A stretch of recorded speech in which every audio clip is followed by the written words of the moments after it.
back and forth to this on this part. Get that Muscogee up, please. We didn't do it. Hey, good afternoon, ladies and gentlemen, and welcome to Lakewood Stadium. We are getting our brains all set up and ready to go, which is exciting across the board here. I'm Bo McMichael with Score Sports, bringing you the Minority Coaches Association of Georgia Senior Bowl Classic. Yes, I'm going to get that through in and out of my brain constantly. Tonight, ladies and gentlemen, this afternoon's kickoff is going to see the South Fulton All-Stars versus the Muscogee County All-Stars. And with the kick, the game is starting whether we like it or not. We got two announcers here today going to bring the game to you live and in color. That'll be Craig Chapman and Adam Collins. Gentlemen, I'm going to let you take it away so I can figure out what's falling in the sky right now because I'm Chicken Little. Glad to have everybody with us. Hand it over, gentlemen. Take it away. We'll be back with you right around halftime. Well, it looked like there was going to be a big hole right there in the middle. They closed up fast. Good kickoff coverage right there by Muscogee County. Yes, it was. Yes, it was. I was thinking the same thing, that our lead-in was going to be a 90-yard kickoff return for a touchdown. Because there was a ton of space. Right now, the Muscogee defense, I'm interested to see what that D-line looks like. Rumor has it all four of those guys are going to sign. Yeah, Coach Baker was pretty complimentary of them. And there's our first flag. And illegal substitution. We got 12 on the field. Yeah, I will say it's easier to play with 12. I've actually had a team drive the field on us, and we had 12 out there. And I was thinking to myself, if we can't stop them with 12 people, what are the chances with 11? All right. Oh, 1st and 15. South Fulton lines up, just in an I formation, just a pro I look. Give right there on the outside ISO. And it is swallowed up. That D-line is allowing nothing to happen. Gain of 2 on the play right there. Tell you what, defensively, if you got cats up front that can soak up blocks and it lets those linebackers run free, it sure does make playing defense easy. Mm-hmm. One of the best things about playing linebackers is if you're clean. And if you're clean and you can go hunt, that makes your job a whole lot easier. Coach, you want to talk about the rules for the game so everybody that's watching will understand exactly what we got here? Well, basically everything's live with the exception of punt. And punt return is live, and they just broke the huddle with 12 again. Let them go. Anyway, gun look, just pro right, gun. Quarterback waits on the snap. There's a snap. He drops, looks to his left. Got the lets it fly. Oh, that should have been picked. That should have been picked. He never saw the safety. Pass broken up by number 14 right there. He never saw the safety. Back to the rules. Punt is not live, but punt return is. And I know that sounds insane. But basically you cannot rush the punt, but the punt is going to be returned, which to me makes these games far more entertaining than one where, only scrimmage kicks are live. I agree. Sorry about that.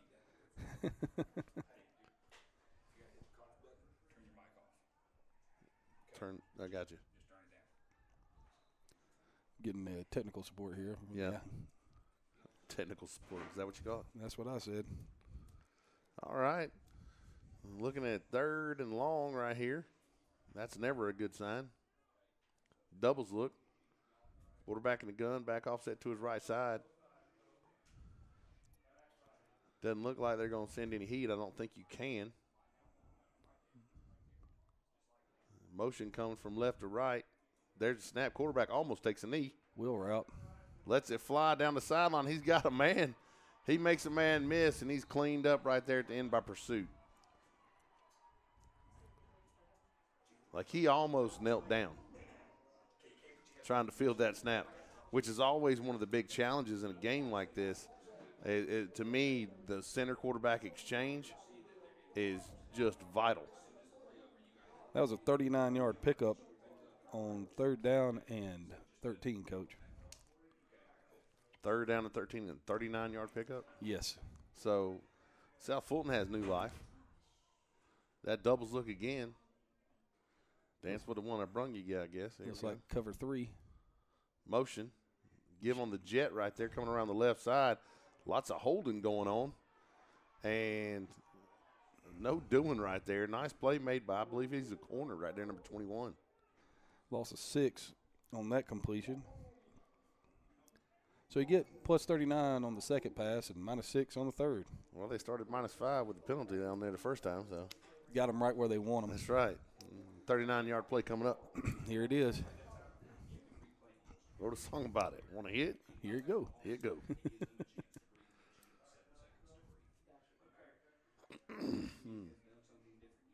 Okay. Trips to the field right here. Tall single receiver to the boundary right here. I wonder if that's where they're going. Quarterback in the gun. There's a snap. Nope, he rolls right. He's looking, dumps it off, and that's going to go incomplete.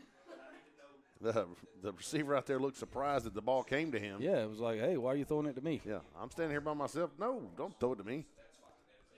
Reminds me of that scene from The Simpsons where Milhouse is in the backfield and Bart's the quarterback, and Milhouse is like, God, please no, Bart. So the second, third and long of the first drive right here. So far, you've got it. This will be the 6th play of the drive. It's covered right now, 37 yards. They just broke with 12 again. And we're going to get a timeout. They broke with 12 again, and so they took a timeout. Smart. That is the 3rd time Yes. they've broken the huddle with 12. One time they just lined up with 12, Coach.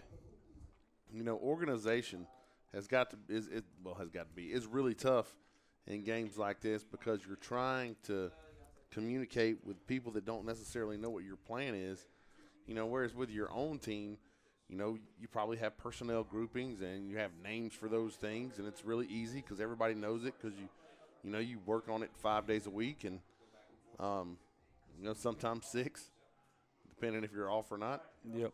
But to pull a group of guys together, although they did have 4 days to work together, which is a real plus in a game like this. But the more organized you can be, the better off you are. It actually can, turn into points. Simply getting the right people on the field, right people on and off the field, I guess I should say.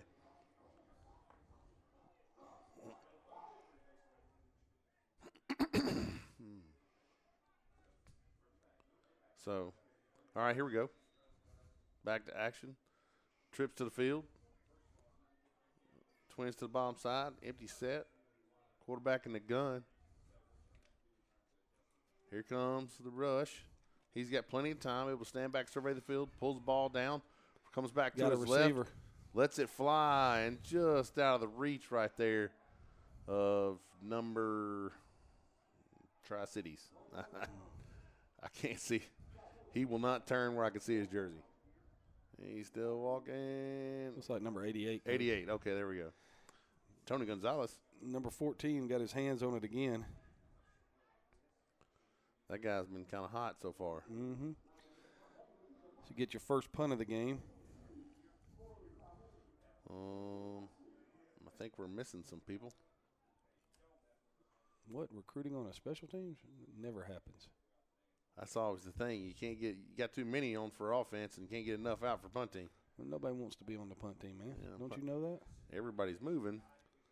And there's the kick. And it bounces. And it's picked up. I think they forgot. This is interesting. There's 2 blocks on the back. Hey, there's the flag. There it is. But what looked like was going to be really good field position, because it appeared as if everyone was confused about what was going on, because that is difficult. You're not supposed to rush, and I guess, I know a lot of teams rush the punter every play. Every time there's a punt, they rush the punter. You got to be prepared to play what we call Jesse James right there, and just hold everybody up and try to return like that, because you can't rush the kick, but the ball can be returned. And it almost looks like the referees are confused about how this is supposed to be done. Okay, there we go. So 1st and 10 from the 27, I think they just said. And that's what it appears to be from here. Our first look at the Muscogee County O and that South Fulton D.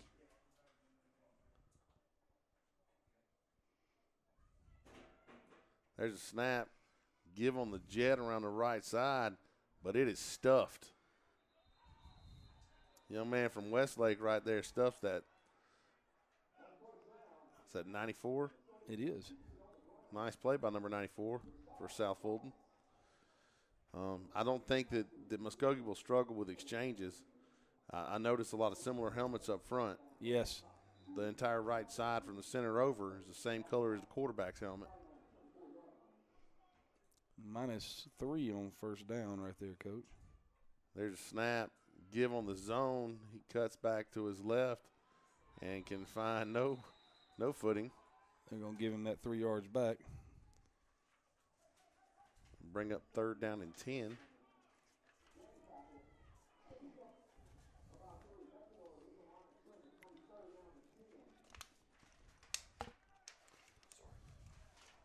All right. So, big play right here for Muscogee. The last thing you want to do is just give the ball back. 3rd and 10 right here. Going to be trips, Coach. Trips to the field, single receiver to the boundary right there. Looks like we got a cover 2 look. There's a snap. Quarterback drops. Sideline. Comes back to good gravy. He caught that. Caught.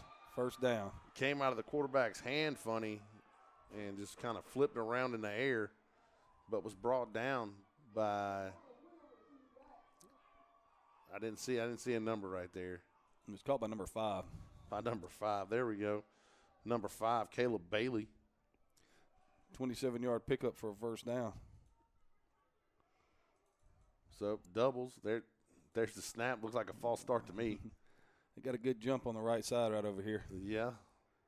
I guess the referees are being kind of liberal. Gain of 2 is going to bring up 2nd and 8 right here, right at midfield.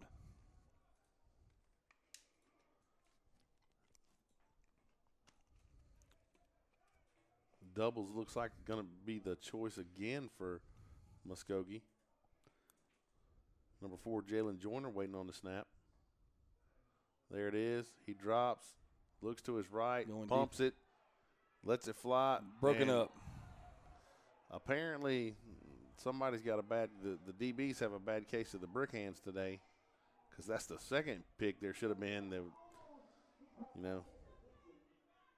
got volleyball spiked onto the ground.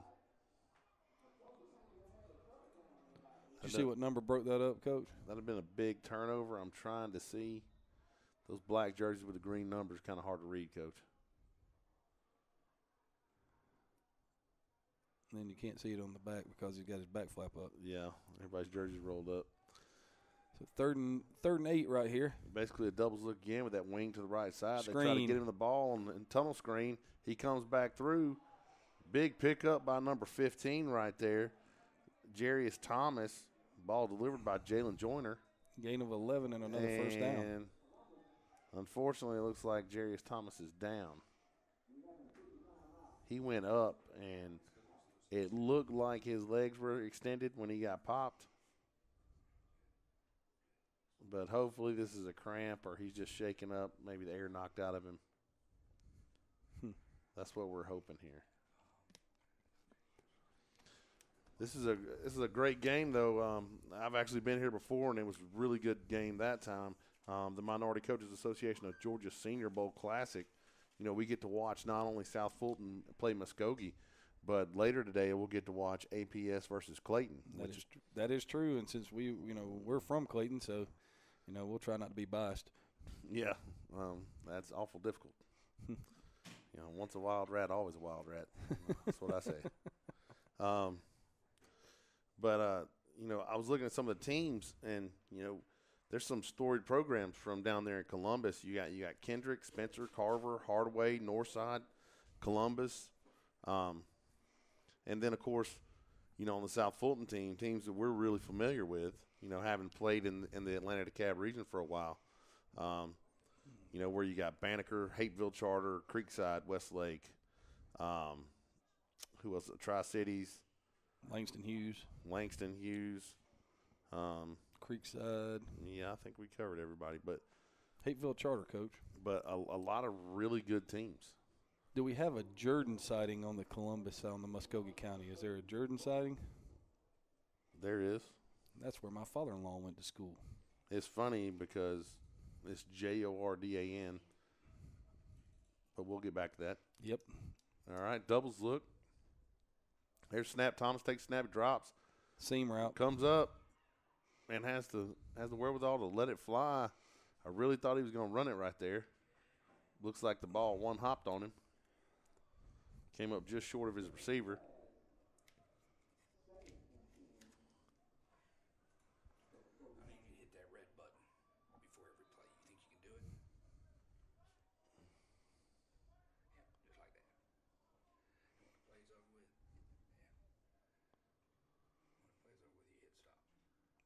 But the Jordan, just like shook Jordan. Mm-hmm. Jordan Hare. There it is. All right. That sniffer back to the left side. Going to try to run a little power football right there. And, my goodness, they brought him back to where he came from. Gain of 1 right there. Carried by number 6, Fred Davis.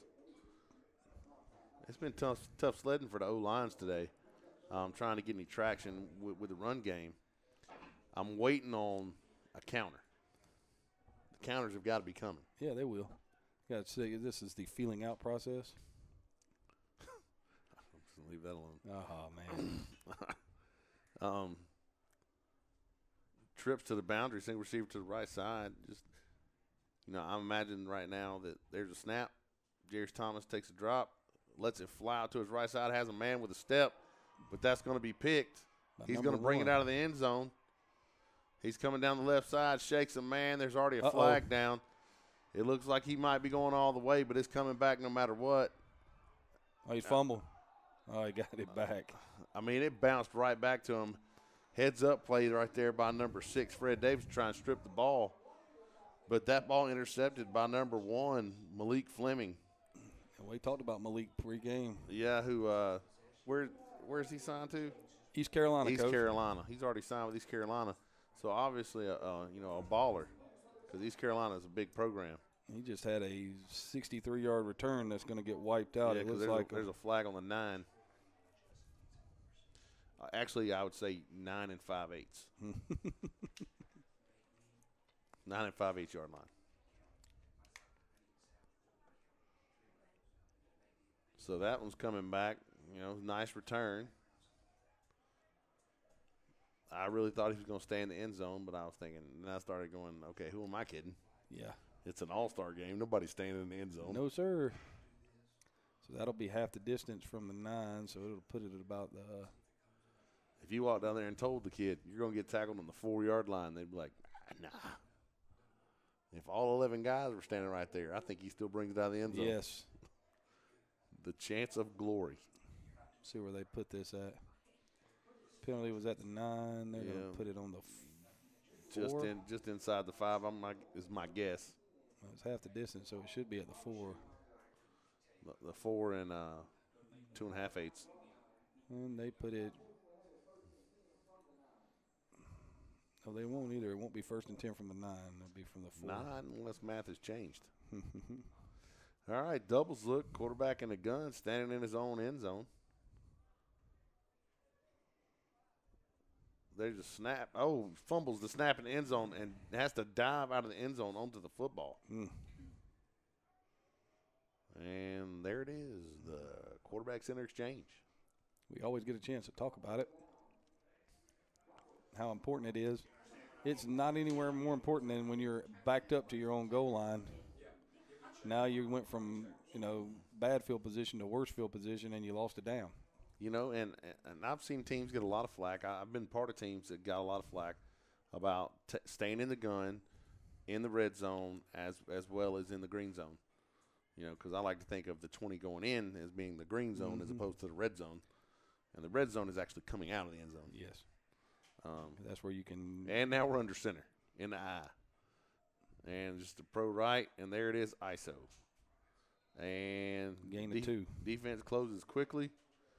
Pickup of about 2 yards, as you said.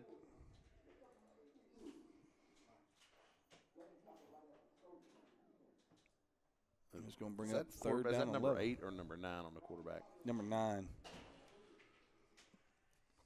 Number 9, Jordan Slocum out of Hapeville.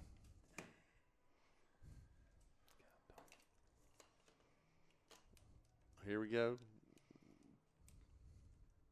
Pro right, I. There's a snap. Power Quarterback pass. rolls to the right. Lets it fly. Had a man, but just coverage was pretty good. But I thought he could have come back to the ball right there and maybe made a play on the ball. But instead just kind of watches it sail out of bounds. Now you're going to punt from your own end zone, Coach. That's never a good thing, especially with the wackadoo punt rules. Should give Muscogee County really, really nice field position right here, one way or the other. Well, is that number 22 that's waiting at the 40? Looks like it. Number 22, Corey Calhoun out of Spencer, waiting at the 40-yard line on the ball. They're doing the punt team head count, and 2 guys run on, 1 guy changes his mind. Punt team. Yeah, but we got 11, Coach. The bane of everybody. The bane of everyone's existence. There's a kick. It's a spinning kick. It's going to bounce backwards. And going to be picked up by Muscogee at about what looks to be the 30-yard line. It's about a 23-yard punt right there, Coach. So we're having some technical issues, but I think we're just about got it done now. Got our umbrella up for the things that are falling from the sky.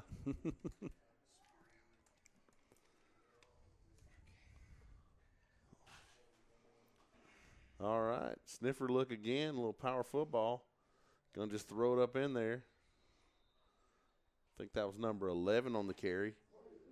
gain of 2. That's Trey Lee out of Spencer.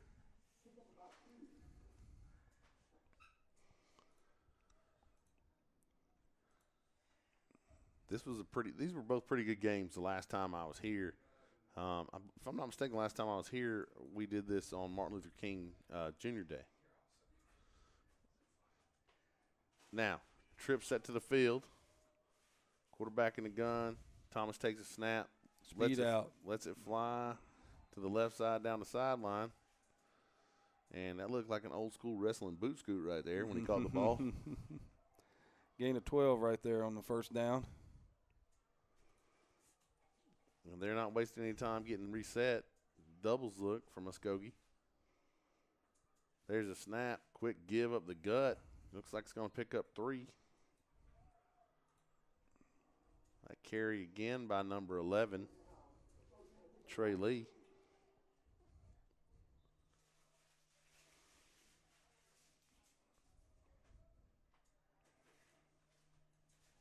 All right. Trips to the field again to the right side this time. Fade. There it is, over the top. He's got a man. Touchdown. That's it. He's in there. And just like that, Muscogee's on the board. 14-yard touchdown pass. That number is a really long way away. 15, Coach. Number 15 on the reception, Jarius Thomas. Jarius Thomas. No, wait a minute. Okay. Jalen Joyner is the quarterback. I've been saying Thomas. That's my bad.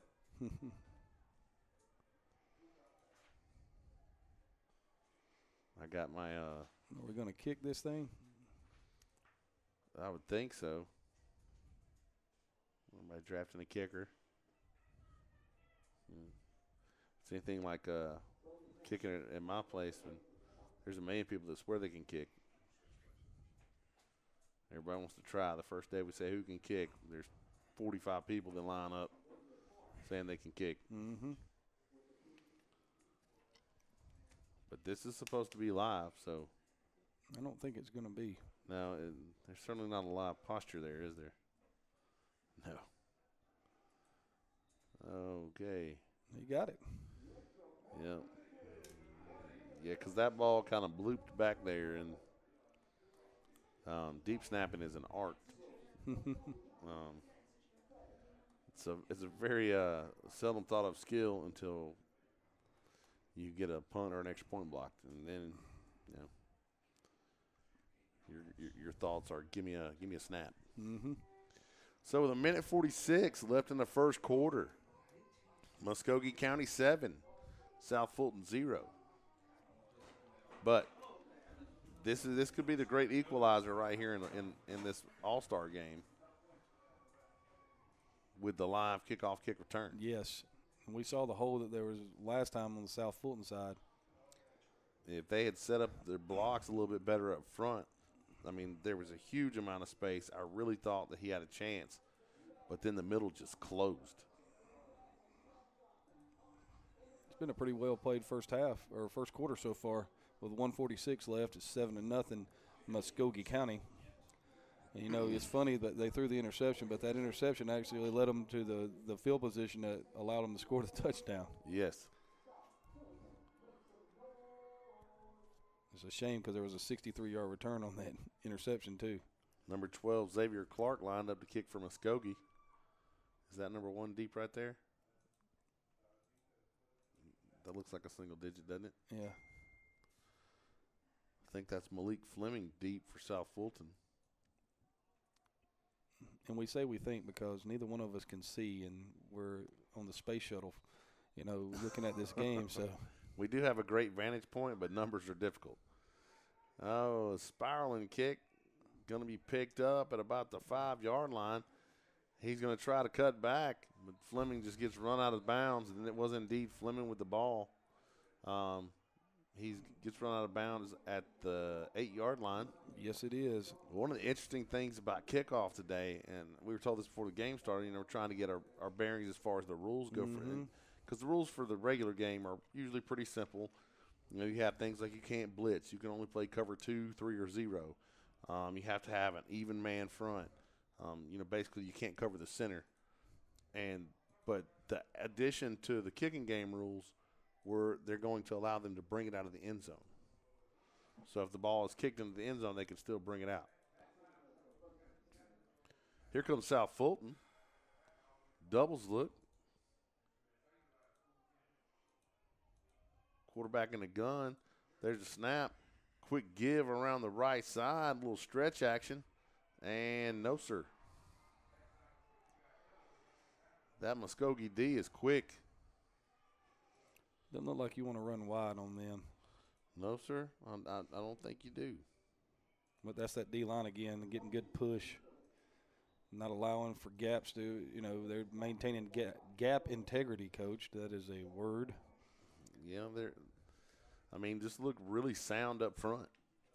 You know, and that's where it all starts. You know, you always talk about, you know, I would say down there on the field, no disrespect meant to either side, but on the hoof, South Fulton looks really, really good. I think we got 12 again. Yep, he just came off. That's time number 5. There's a snap. Quarterback looks out to his right, lets it fly, has a man. Nice job. And he gets tossed onto the track. Gain of 9 right there. It's going to set up 3rd and manageable right here. Good job by Caleb Dixon getting the ball out of his hands. Caleb out of Westlake.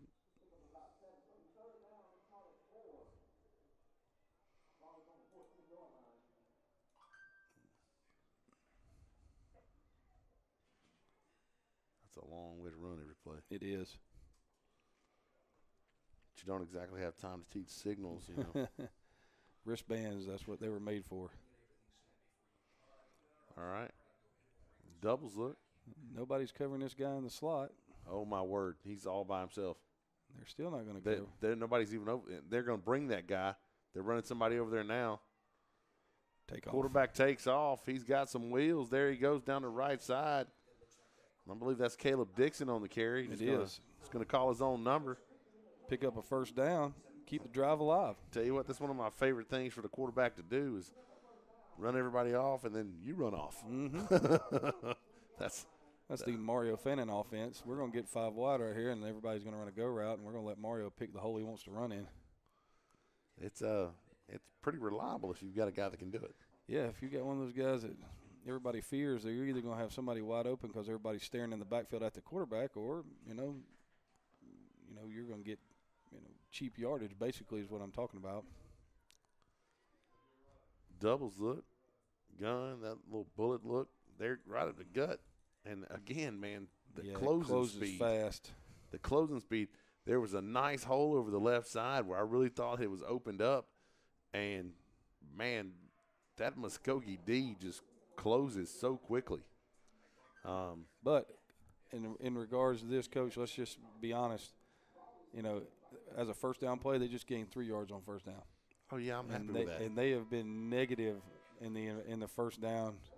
So that was quick, folks. But at the end of one, Muscogee County 7, South Fulton 0.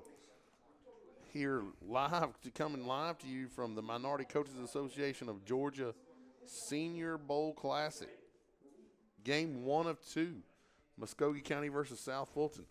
For you folks that are at home enjoying this one, you should stay with us for the rest of the day and go ahead and get ready for that Clayton APS game. That should be a really good one. Because there's no other game coming on at 4 o'clock today that anybody would want to watch. Nope. Not another game. Nope. Yeah, that college football playoff stuff, shenanigans. It's way overrated. I know I was watching all the stuff this morning on ESPN. And on the ESPN? On the ESPN. On the Ocho. That's where you watch dodgeball. No lie, the other night, Coach, I'm flipping it through the channels about 9:30, and ESPN2 had dodgeball. And I started dying. Was it the trampoline stuff? No, it was real dodgeball, just like in the movie where they had you had to sprint to get the ball and all that. All I could think of was if you can dodge a wrench, you can dodge a ball. I tell you what, some of my favorite memories of being a PE teacher are dodgeball games. That's just watching people get hit in the head and taking off their feet and listening to the kids yell, boom, headshot. You can't say that, Coach. You can't say that. All right, here we go. Doubles look for South Fulton. Motion coming from right to left. Turns it up on the jet. Cut. Nice cut, nicely done. Going to be a nice solid gain right there. Gain of 5 right there. He did the right thing. He saw a crease, and he hit the crease, and that was the difference between getting stuffed and getting 4 yards. Brings up 3rd down and 2. That's about the closest 3rd down they've had. 5 yards in. But you got 3rd and manageable. Here's your chance to put together a drive.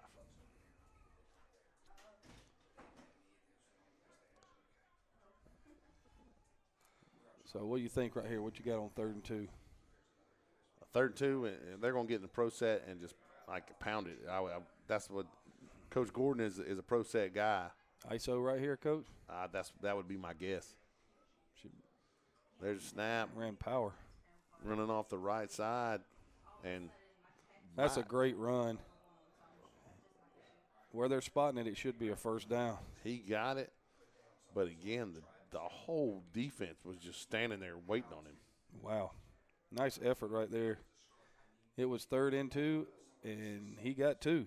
He stretched it right there around the right side, and I didn't think he was going to get there, but just nice effort driving his legs, trying to get upfield. So often what we see in backs is they stretch, and they never turn up. Yep. Which is not good for you. You want short yardage. Now, this drive right here is starting to take shape. I mean, if you look at their field position, South Fulton's been at the 12, the 4, and the 8. So they've got it out here, got out to the 33 right now. So got a 25-yard drive working on 6 plays. So, see if they can bust something for a little bit longer yardage right here. There's a snap.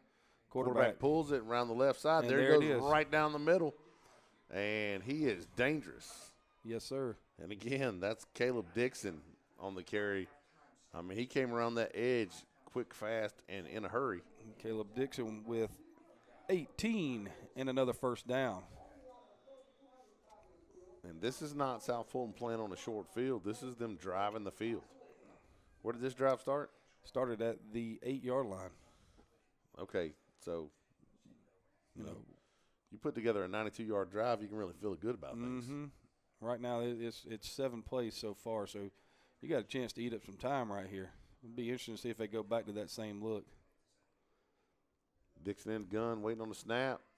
Doubles look. Gets pressured, just instant pressure. Sack. Brought down by number 99, Robert Murray out of Spencer. Part of that big Muscogee D-line. There you go. He was on him fast right there, buddy.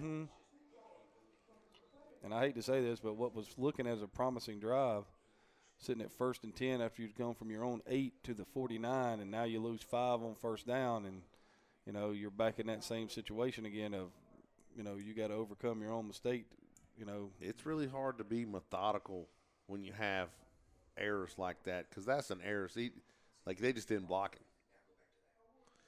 Either that or he hit a really quick move. Never going to get this play off. And there's their second time out of the half. So with 8:37 left in the first half, Muscogee County 7, South Fulton 0. I'll tell you what, man, it's a pretty evenly matched game so far. A lot of good plays, you know, a lot of good athletic plays being made. Shows a lot of really good speed. We've said before that there are plays that look like they're there, and then the hole closes or the space closes. On that last sack, I thought they were throwing a quick screen down here, and I don't know if it was fake the quick screen and go over the top. But, you know, if he would have let the quick screen go, it looked like they had a good chance to get 5 yards because he had a guy sitting there, you know, without press coverage. And so when he pumped it, I was thinking, why? Why are you pumping it? But it may have been, you know, I couldn't see what the other wide receiver on that side was doing. He may have been running the wheel route. I've got an obstructed view here, Coach. Yeah, well, that and, you know, we're sitting on top of the Stone Mountain. Yeah, watching the game. We are way up here. A bird flew by a while ago.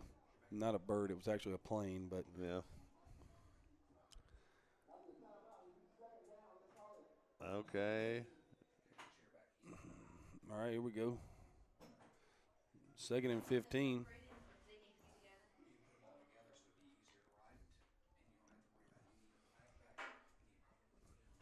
Okay, just a doubles look for South Fulton. They're having a tough time covering the slot man. Motion came across from left to right. A little screen pass thrown out to the left side, but Muscogee was more than ready for that. That's going to bring up 3rd and 15. You know, Coach, I think right there, if that ball is thrown a little bit better, not that it was a bad pass, but if it would have been thrown where the receiver could come back towards the line of scrimmage, I think they had something. I like the way they blocked that. They flashed out the running back out to block the corner, put an equal person on there and let the tackle come out and seal that linebacker. It looked like they may have had a little seam right there. Yeah, it looked like he had something, but then when he bobbled the ball, that was pretty much the end of that. So it's 3rd and 15. What you got in the playbook for 3rd and 15? 3rd and 15, 60 read out of doubles. That's motion from left to right again. Wheel route, maybe? There's the snap. Quarterback drops, looks across the middle, has a man. And just a step away. And he pays for holding on to that one, but he hung in there and let it fly, and the receiver's just a step short. That was just they had double posts right here, and the motion guy came and ran the wheel route, and he had the second post open. He probably had to get rid of it before he wanted to get rid of it, to be quite honest with you. Is that number 13 right there? Let's see, number 13.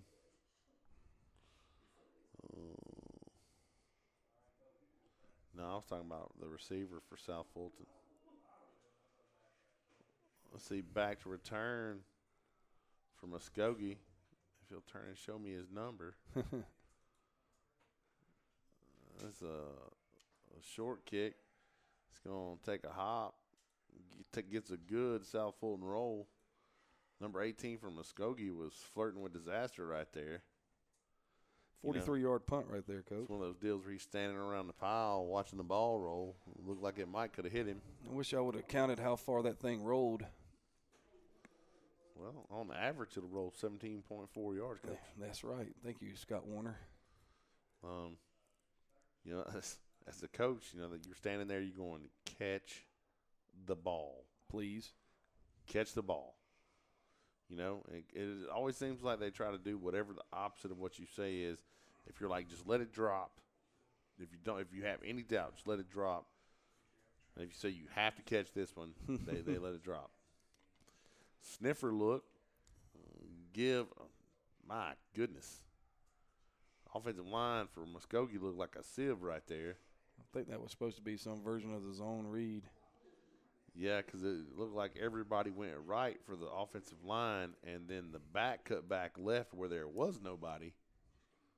And that's just not a good situation. 1 yard loss, so it's going to bring up 2nd and 11.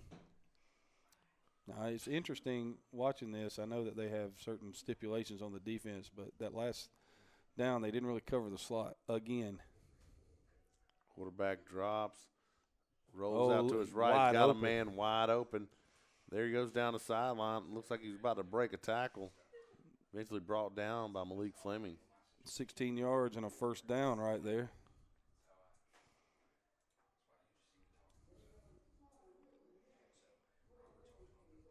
Who was that on the catch right here? Is that this kid running to us right now, number 10? I thought it was the back.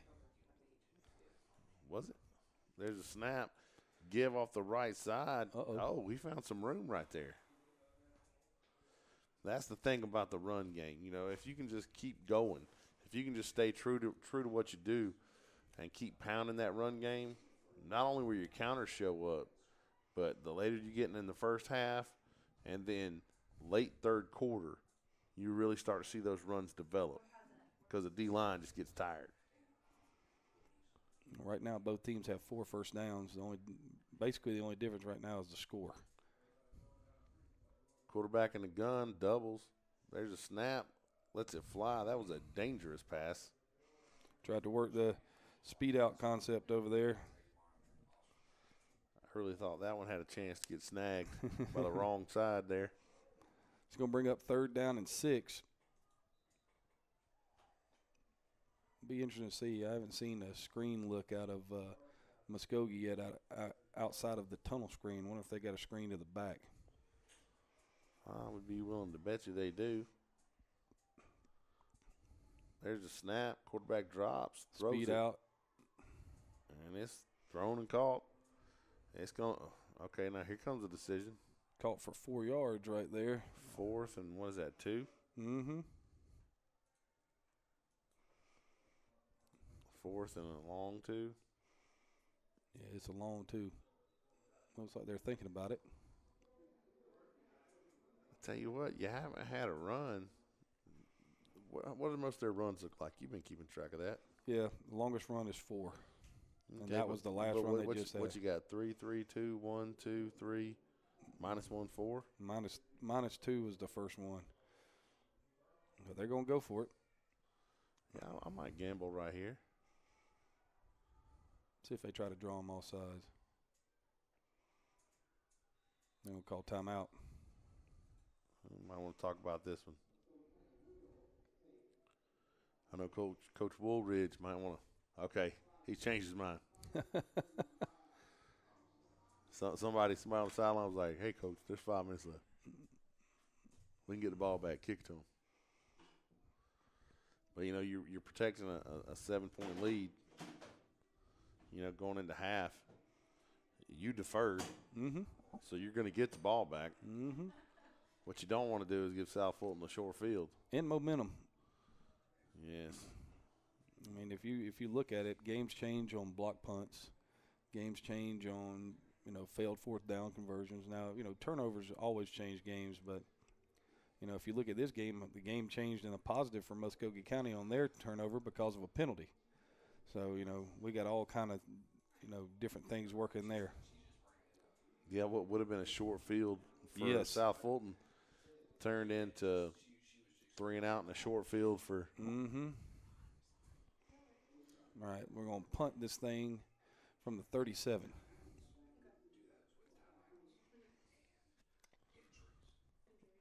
All right, here we go.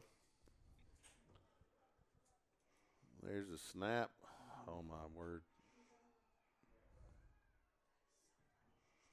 Ball Wow, picked he up by hammered that number punt. 12. But ball. Uh-oh. That's Malik Fleming right there, and there's the first flag. When the guy starts changing direction and stuff, like, I know that's cool to watch, but I just go ahead and start thinking about offense the minute somebody changes direction on punt return, because if it is a touchdown, it's coming back. That was a 36-yard punt right there. And there's going to be a penalty on South Fulton right here. My guess is blocking the back. What'd he say? I missed the call. That's what it was. Blocking the back, blindside block. These are things that I anticipate on punt return. So now South Fulton takes over. And once again, they're at their own – this is their best field position. They're at their own 17. Well, they were putting together a pretty good drive before they shot themselves in the foot last time. Mm-hmm. Coming down to empty look with trip set to the field. Looks like they're all waiting on a play. First time we've been in empty. All right, here we go. There's a snap. Quarterback drops. Lots of pressure. Good Lord. The two defensive ends were like, hey, I'll meet you at the quarterback. All right. That number 90, was he part of that? Yes. That's number 90, Anthony Bonner out of Columbus. I'm trying to see what the other 90 and number 94, Kevon Peterson out of Hardaway. They kind of just decided to meet at the quarterback right there. I was told that Mr. Bonner is a 4.46 in the 40 coming off the edge right there. Well, he kind of looked like it, didn't he? I tell you what, he got back there in a hurry. I don't know if I'm more impressed by him or Kevon Peterson, because Kevon Peterson's kind of a big guy. It's going to make me go back to my old school days. I coached a guy named Kevon Peterson, so that was the first name I thought of when you said that. Well, I'm pretty sure this is Kevon. Got delay a game right here. Oh, that is just, golly. It is pouring right now on the South Fulton offense. Yes, it is. But they can't catch a break. You might want to be careful right here. You just gave up a sack. That was a 10-yard loss. Now you're throwing it from your own end zone, unless this is quarterback draw. There's a snap. Quarterback drops, looks, lets it fly. Oh, he caught it. Oh, my goodness. And it's a first down. That was a great play. I really thought that was going the other way. That ball caught by number 13. Trayvon Freeman, I believe. Is that 13 or 12 right there? He's walking to us. 13, Coach. Okay. 26-yard gain and a first down. I thought that number 41, DeMarcus Hood, was going to pick it. Was going the other way with that. Yes, me too. Empty look again for South Fulton. This seems to be working for them. Trips to the field. Quick throw out to the right side. Just throw and catch. Nice pickup on first down. Gain of about 6 on first down. Yep. I think that was number 88 on the catch. It was. Number 88, that is, well, it can't be 88, maybe 83. Gabe Reeves.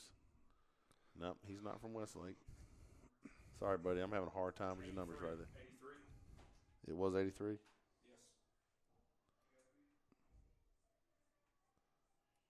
Empty look again.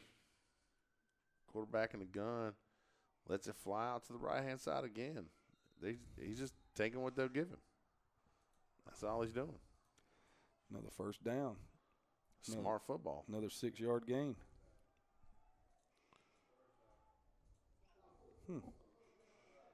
So after the big sack and the penalty, when everything looked like it was going to be bad, 26-yard gain, 3 straight completions, 2 first downs, and South Fulton's got something rolling right here.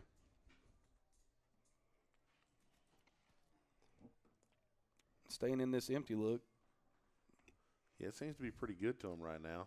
Seems like they've identified we're not going to run the football against this front. There's a snap.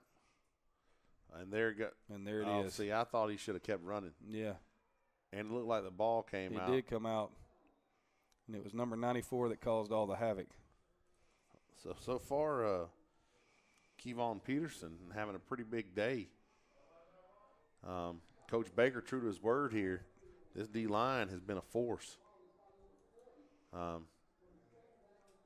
Gentlemen, how are you doing tonight? Oh, this evening, this afternoon, and this morning? all three pretty good. I snuck in behind you and turned up my volume a little bit.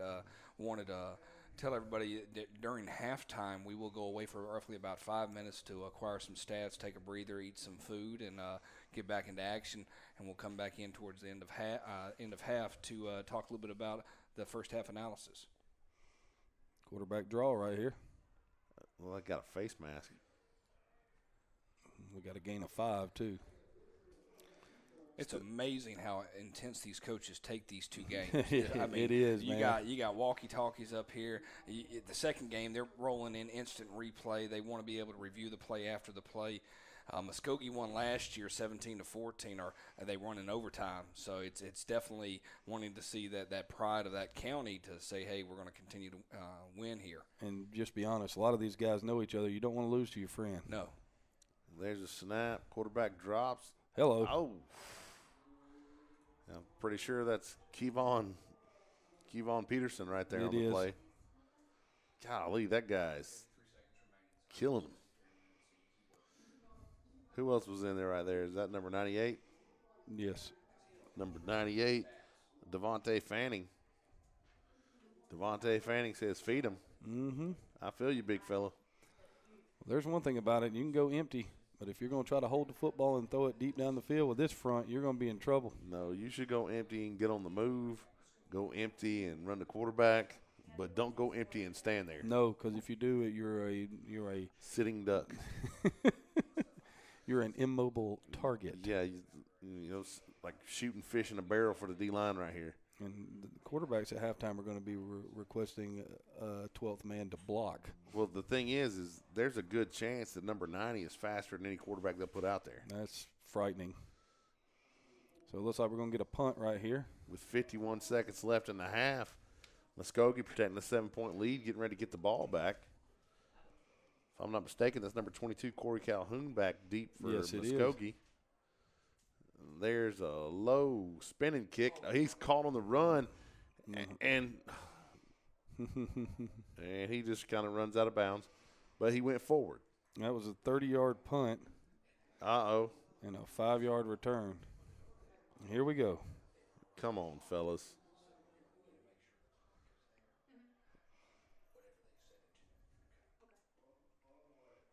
Come on now.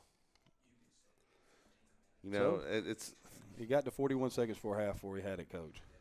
I always hate when the kids act like this, and I understand football's an emotional game. I get it. I am an emotional cat, so I completely understand. I empathize. However, you got to be smart. You know, if this doesn't offset, it should be offsetting. But if it doesn't offset, you had decent field position. You got 41 seconds. You might could get points out of this. Got 2 timeouts, too. And doesn't look like it's going to offset, Coach. It should have. and the problem is now you've got a dynamic setup where now the teams are jawing at each other if they weren't already. Yep. And so now you basically took yourself out of a potential scoring opportunity. Yeah, it's not this is a take a knee and go to half right here. Because that 15 yards was a premium 15 yards. Mm-hmm. That's a shame. You know, and that's one of these lessons these kids have got to learn. And keep in mind, you want to use this film for, you know, recruiting for the guys that haven't signed yet. So you got 1st and 10 at the 20 with 41 seconds left. How do you attack? There's a snap. There's a man out of the backfield right there. He thought he had him, and he just throws it away wisely. That's Jalen Joyner, just gets rid of it. He had a back swing out to the right side real quick, and I thought he had something right there. But, you know. South Fulton did a good job of plastering to those guys. The back was open early, but when he didn't throw it right off the rip, he did a good job of getting it out of his hands, not taking the sack, not giving him a chance to get a sack and a fumble right there. But as soon as that back cleared the line, he had to get rid of that one right then if he was going to throw it. You got to realize that just about everything that you're doing right now, you're going to get a pass rush. If you're going to do anything right here, it might be the best down to throw the screen to the running back right here. Rolled up coverage right there. Joyner looking, throws it across the middle. Oh. And if they don't run into each other, either one of them picks that. But dangerous throw right there. Like the pass was broken up by number 18. Number 18, that's going to be Eric McNary. And now Tri-Cities, yeah, thanks. And now this is what you didn't want to have happen. There's still 29 seconds left, and you're at 3rd down. So if you don't get anything right here, you're going to have to punt, and you're going to give South Fulton a chance to steal points right before the half. That's the last thing you want to do is give up a short field right here before halftime. And you're going to get a delay of game. Yep, there it is. Big Mo has turned where everything looked like Muscogee. All because of what? Penalty. Yep. Better known as a drive killer. Yesterday it was turnovers. Today it's been penalties. Trip set to the field on the right side. Single receiver to the left. Joyner waiting on the snap. Looked like everybody kind of an early start right there. Joyner decides to call his own number, and nice open field tackle right there. That number 38. Coach. I can't see that. The green numbers on the black jersey, I got no chance. But, yeah, I do think you're right. I do think that was number 33, Torian Spencer. He's from Langston Hughes? He is. Yes. Looks like they took their final time out. Well, actually, who called that one? South Fulton probably called the timeout so they can get the punt right here and give themselves a chance for a return. Look for shenanigans, reverse on the punt return, things like that. Yeah, that'd be a good time for it.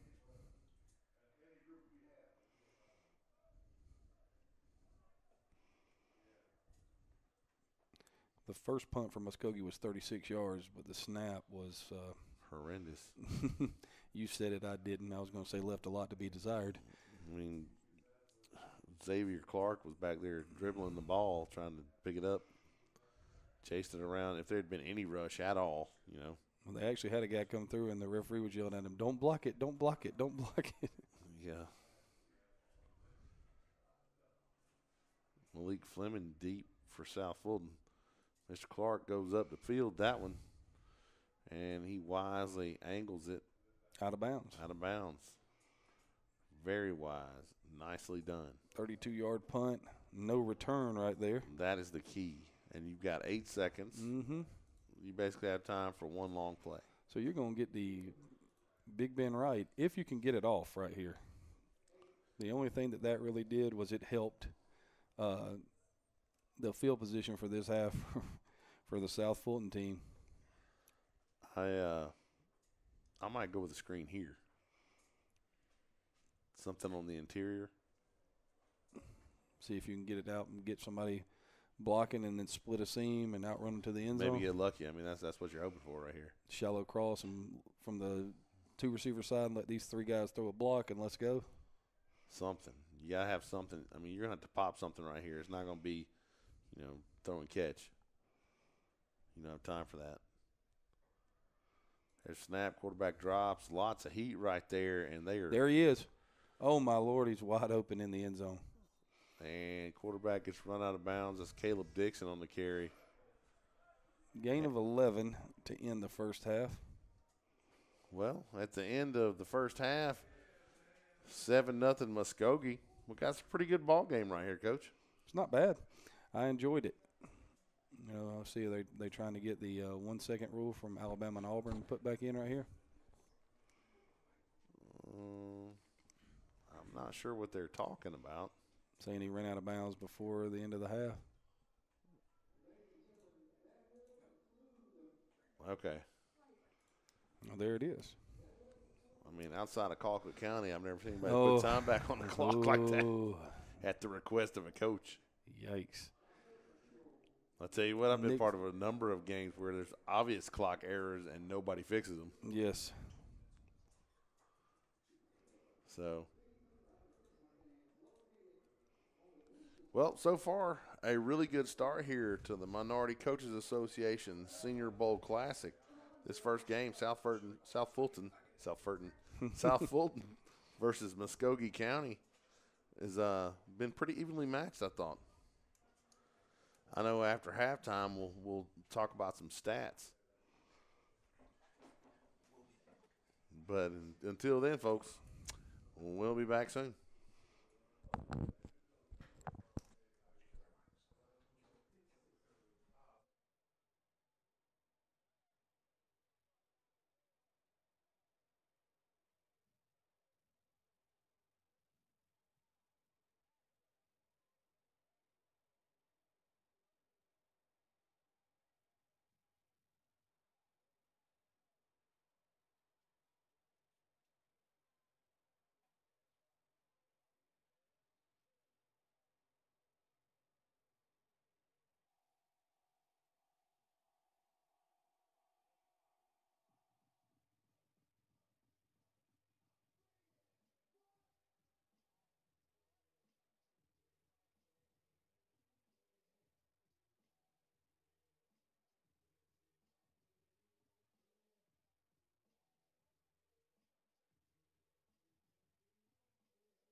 right, welcome back here to Lakewood Stadium in beautiful Atlanta, Georgia for the Minority Coaches Association of Georgia Senior Bowl Classic. There we go. Took me a second. That's a mouthful, buddy. All right, but got back and, getting ready to break from halftime. Thought I'd give you some stats, Coach Chapman. Yeah, for Muscogee County, they had 9 rushes for 15 yards in the first half. Passing stats, they had 6 completions on 12 attempts for 84 yards. They threw 1 touchdown and 1 interception. Their average starting field position was the 33-yard line. They had 3 penalties for 35 yards, and they had a whopping 5 tackles for a loss for 29 yards, 4 of those being sacks, 3 of them courtesy of number 94, Kevon Peterson from Hardaway. For South Fulton, they rushed it 15 times for 28 yards. They were also 6 of 12 passing for 80 yards. They had their average starting field position was their own 18, so you can see kind of the way the game went for them. They spent their whole time backed up into their own end of the field. They had 4 penalties for 25 yards, and they had 2 tackles for a loss, netting 4 yards. Coach Collins, you got some things that you would like to show on the instant replay from the first half highlights? Well, in my opinion, we talked about this. One of the biggest plays of the game so far, right here early on, Joyner takes a snap, drops, and gets the ball back out to number 15. That's Jarius Thomas right there on that screenplay. If you remember, that was a big third down for them. Mm-hmm. And then shortly after that, they come out and they go with that trips look again. And Joyner takes a snap, lets it fly, and it's actually picked by Malik Fleming. Fleming, you see, turns out of the end zone, has a great return, but it's one of those deals where somebody blocked behind the ball. Let me bring that back just a little bit.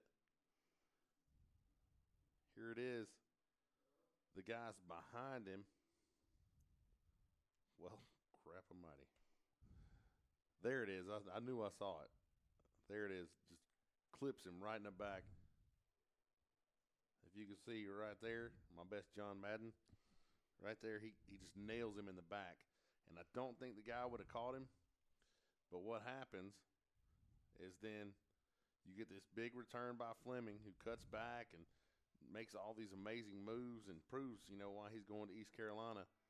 Gets down there, and instead, on the ensuing play, instead of it being first and 10 from the 40 going in, now it's first and 10 from the 4-yard line. And that's when Muscogee comes down and scores on, 3 plays later? Yes. Well, having said all that, we're getting ready to line up for the kickoff right here. And there's South Fulton on the kick.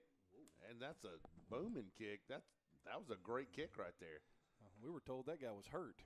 Yeah, that's in the end zone right there. Yeah, because that's the guy from Hapeville. Is that correct? No, Creekside. He's from Creekside. He's the healthiest kicker. That's what they said.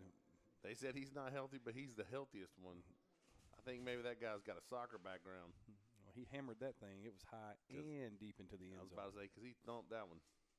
All right, so looks like they're going to bring the sniffer back in, so might be a little bit of power football right here to start off the second half. Well, they had a little luck with that. And, again, if you just stay true to it, that sniffer back is going to give you some options in your counter game. Which we haven't seen yet. And both coaches talked about it. But as for now, you got slot to the left, sniffer to the left. So I'm guessing left. There's a snap, little zone right in the middle, and it opened up big and then closed in a hurry. Gain of 1 on first down is going to bring up 2nd and 9 right here for Muscogee County. So far for me, the outside of that one big play where they throw the interception, which actually, the penalty on the interception ends up being the difference in the game, in my opinion. Muscogee still had to put together several plays to score when it ended up with Joyner to Thomas in the back corner of the end zone. Mm-hmm. There's a snap, quick give off the right side, and they're really trying to stick to the run right now. It's a little early to be grinding the clock. Well, that was 2 more, so it's going to bring up 3rd and 7 right here. In the first half, Muscogee County converted 40% of their 3rd down, so it should be interesting to see. They're going to go back to their spread set right here. That's Donovan Carter at quarterback right there. Waiting on the snap. There it is. He drops, comes around the right side, and he's decided he's going to run. Nice open field tackle right there by South Fulton. And so we're going to get to see our first punt of the 3rd quarter, Coach Collins. Yes, sir. But as I was saying before, to me, that Muscogee D-line has been the story outside of that one big play, just dominating up front. There's no other way about it. When you've got minus 29 yards on just, 5 negative plays, and they haven't, when you run it 15 times and get 28 yards, so you're averaging less than 2 a carry, it shows the dominance of those 4 guys because you're not really blitzing. You can run a game or 2 up front, but you're not really doing anything. Yeah, they, Kevon Peterson had a – is that delay? Yes, it is a delay. Kevon Peterson had a sack off a twist stunt, but it was actually one of those deals where the quarterback had evaded the rush, but he just didn't give up on it and ended up getting sacked because the quarterback stopped. And you and I talk all the time about once you start running as a quarterback, when you stop, everybody else is still running. They certainly are. And that's going to hurt really bad. South Fulton's got a chance to get really good field position to start third quarter. Malik Fleming, who we both know is very dangerous, standing at the 50. Clark catches the ball, catches the snap right there, and Fleming lets it bounce off his foot. It's mishandled. There's a dog South pile Fulton right there. got it back. Man, he got lucky because that one came right off his foot. 33-yard punt right there. South Fulton will take over at their own 47-yard line. Now, gentlemen, I'm going to chime in real quick to talk a little bit about Muscogee County. The head coach is coming from Hardaway County on that part. Nope, other one. There we go. And have y'all talked about the counties, all the schools inside the county yet? We discussed where everybody was from, yes. Okay. I'm going to chime in a little bit and talk about playoffs. Go ahead. All right. Doubles look for South Fulton. Quick give up the middle. Man, nice, tough run. My goodness, give that cat the ball. Well, I had an opportunity with 8 teams in the county.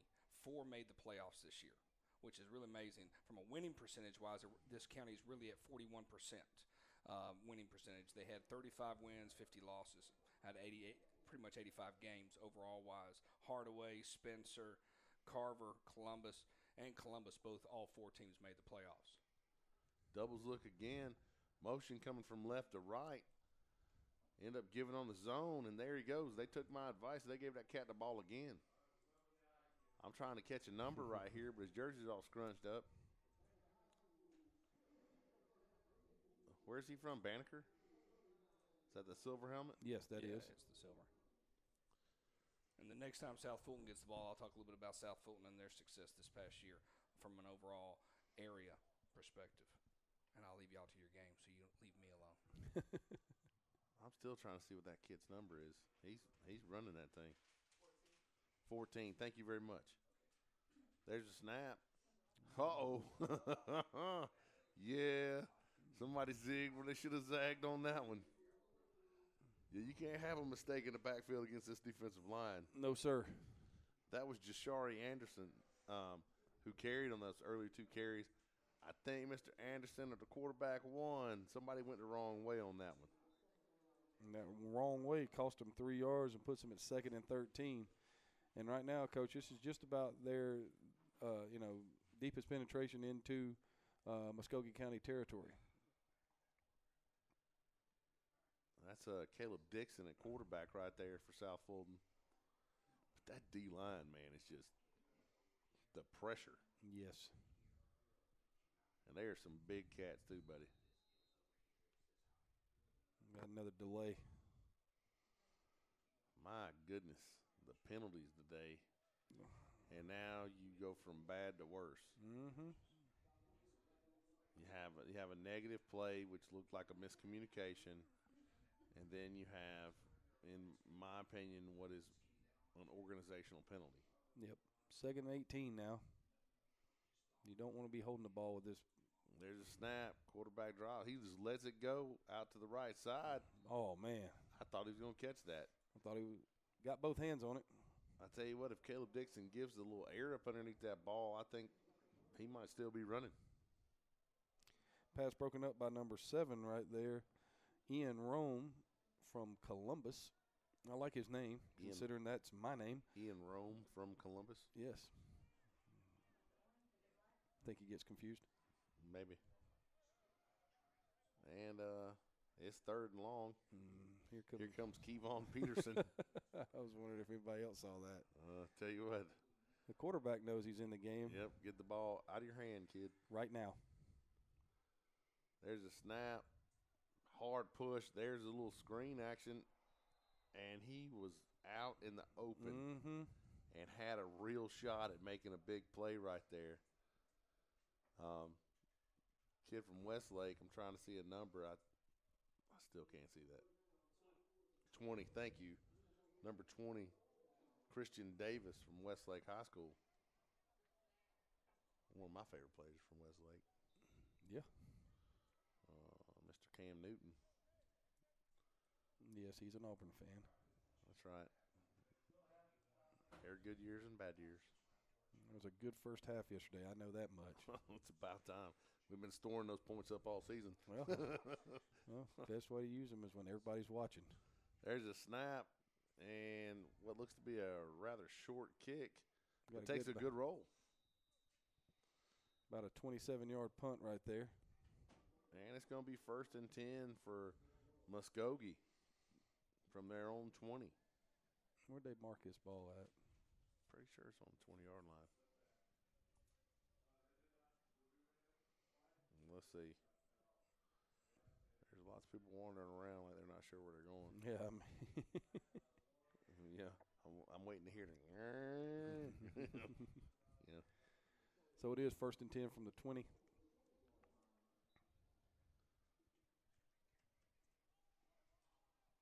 Got a little tight set right here. This could be some trickeration, Coach. What we refer to as the nasty set.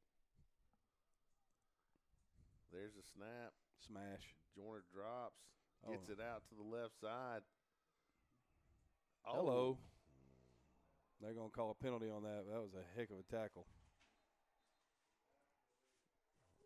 I mean, yeah, you got tackled and you got slammed down. I mean, I guess you could make an argument for unnecessary roughness right there, but I don't think that's that big a deal. Like, if you don't like being slammed down, don't let yourself be picked up. I'm just saying. Like, I don't have that problem a whole lot. Why is that, Coach? You're going to be a big son of a gun, you pick me up like that. Although I will say, I have been, as a child at 285 pounds when I played, I have been picked up just like that and thrown over somebody's head. So you're going to get a 6-yard gain on the pass and then add 15 more on the penalty. It'll bring up 1st and 10. But my thing is, how is that not offsetting? They called it from. He lost his mind after he got slammed. Yes, he did. I mean, I understand you got slammed on the ground. I get it, but you know, bad stuff happens when you play this game. You know, if we had this thing, if this was a clinic speak, we could do it for our guys to show them what we always talk about. Do not stop and run back to the middle. Bigger people are coming from inside. Just run away from the people. That seems like a no-brainer, but you know, here we are. All right, Muscogee on the move though after that big penalty and good play right there. There's a snap, quick give up the middle. Nice run. Ball like popped out there at the very end. They're gonna call him down. Yep, looks like it. That was number 11 on the carry right there for Muscogee. Picked up a nice gain of 4 yards right there on first down. Bring up 2nd and 6 right here for Muscogee County, and they can, you made the joke about it's too early to bleed the clock, but we're getting close to 5 minutes right here in the third quarter, Coach. And if they can hold on to the football for a little while and put some points on the board, it makes it really hard on the team from South Fulton. Yeah, it does. All right, there's a snap, man. Still, everybody's starting early. Everybody's starting early. It looks like it, doesn't it? Well, is that somebody's sleeve or is that a flag? Okay, somebody's towel. All right. Same color as the flag. Yeah. So it's going to bring up third down again? So it seems. So now sitting there at converting 2 of 6, this is a big third down because, like you said, if you convert this, you can take another 2 minutes off the clock right here and flip the field, which you've basically flipped the field right now. But it makes it a whole lot harder when someone has to go 80 or 90 than when they have to go 50. Trips, there's a snap. That guy was offsides. He's got to run, but wide open. Wide open down the middle of the field. So that was 25 yards on the completion right there for a first down.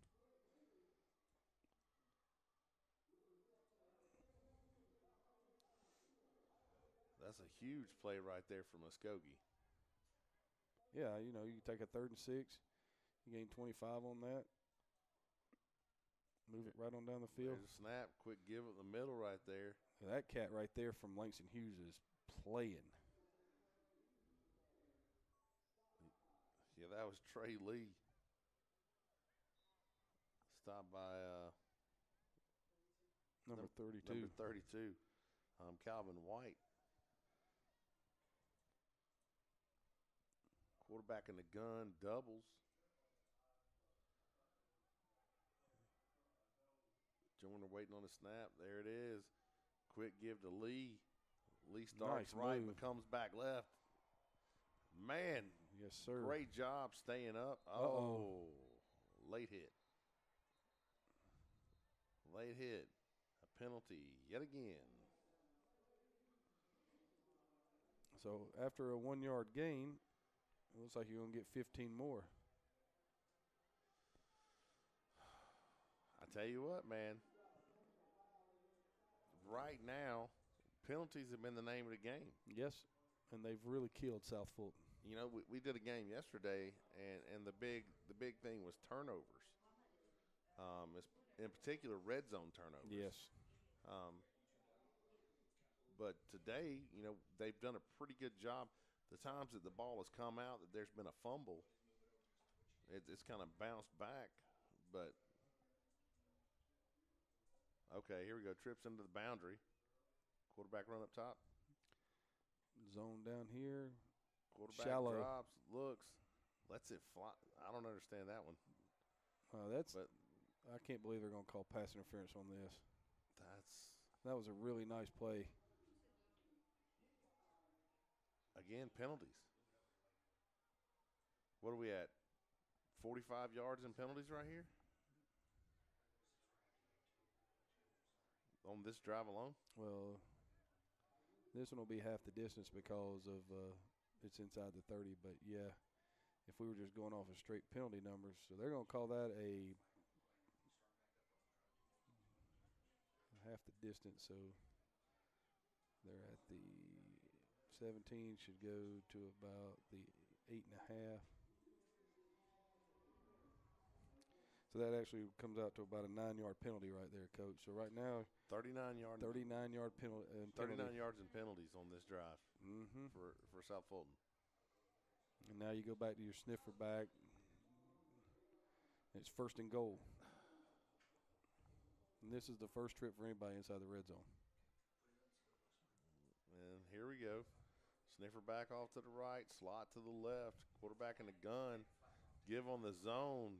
Quick penetration by South Fulton right there. Just nowhere to go for Trey Lee.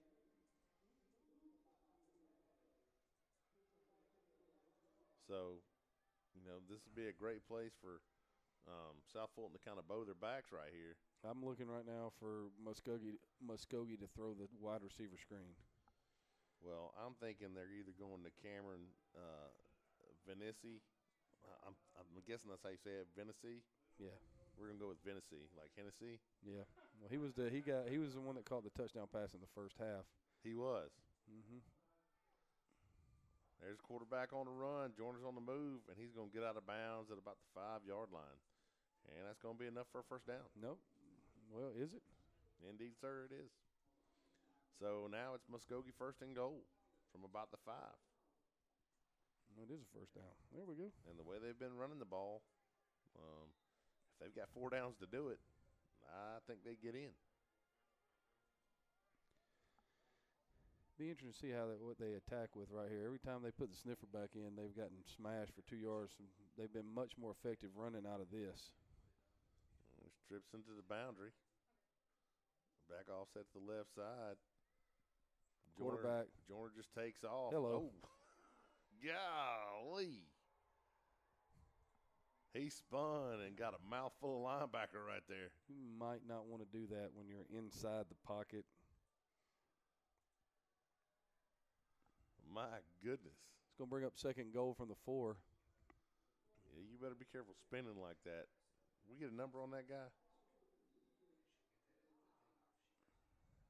He was from Banneker. Yes, he was. I could see that.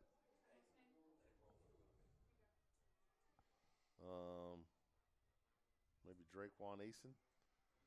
Lots of pressure right there on Joyner. He's able to roll. Dropped. Completes it, and then the ball's dropped. Good job extending the play there by Joyner. Good pressure by South Fulton.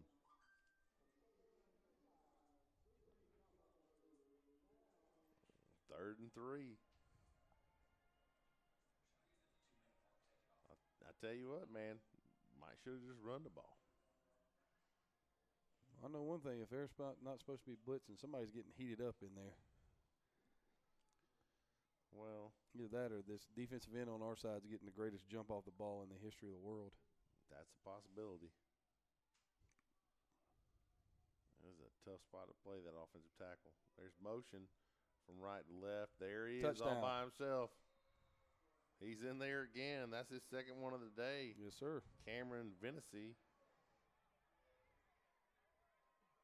And just like that, you know, the coaches right there doing their best to get things under control right there. A couple guys kind of heated up.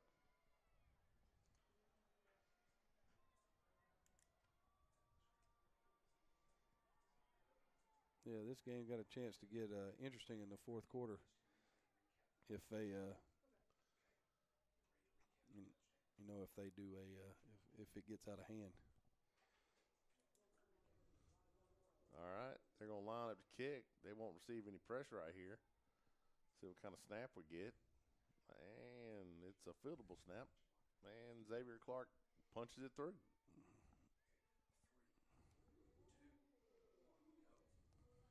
All right here, just a recap of what's going on, how Muscogee got in, brought that motion across. It started in doubles, brought motion from right to left, and then we see it looks like a pick, but they don't really have to do anything because everybody runs down inside. And there's Venice all by his lonesome. Nice play call. Touchdown. Nice play call. Run double slants, put the motion guy on the basic, short wheel route. I mean, that is a staple even out of a trips look to bring those double slants from the outside and wheel the inside man out. It is, and it's been run for 100 years. So, I mean, since they invented the forward pass, somebody's been running inside to pick somebody. But the tail of that drive, though, 39 yards in penalties. Yes, it is exactly right. How long was the entire drive, Coach Chapman? Well, the drive started at the 20-yard line, so it was an 80-yard drive. So you have 39 and yards. Half of it's penalties. There it is. Golly, and now you're down by 2 scores. So it's a 2-possession game now. With 2:21 left in the third quarter. You got plenty of time if you're South Fulton. But right now, fairly dominant performance by Muscogee. I've been in this situation before in All-Star games where you're down and you have the chance to come back. A lot of times kids will take it upon themselves to do something spectacular. Xavier Clark has a decent kick. Still not down. That kid runs tough. That is. So they're going to start at the 31-yard line right here. That was number 14, if I'm not mistaken, on the return. Is that him, Jashari Anderson? Mm-hmm. That guy runs the ball tough.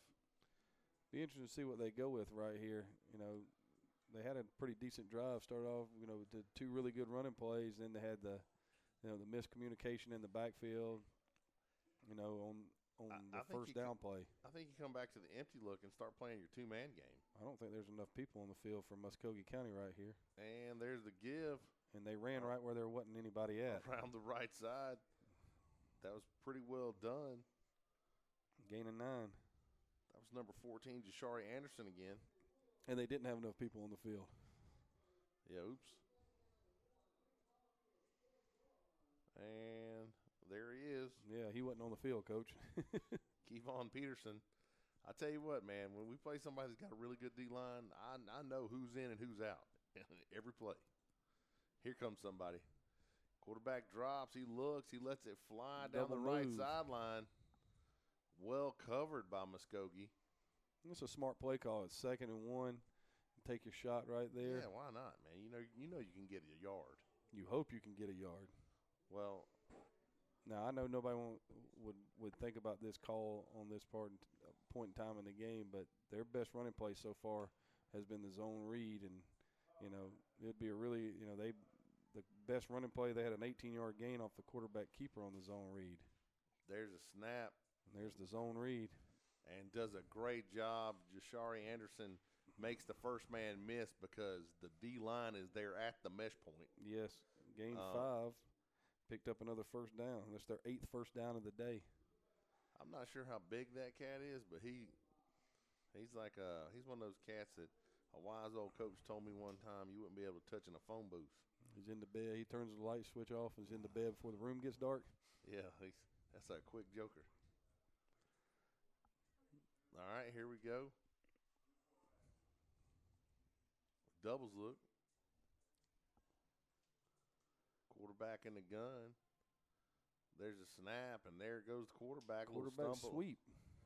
And just a running. I like that play. Gain of 12 right there. Well, there's something, South Fulton has found something here in the second half. Their run game was really bottled up in the first half, and now all of a sudden it's come to life.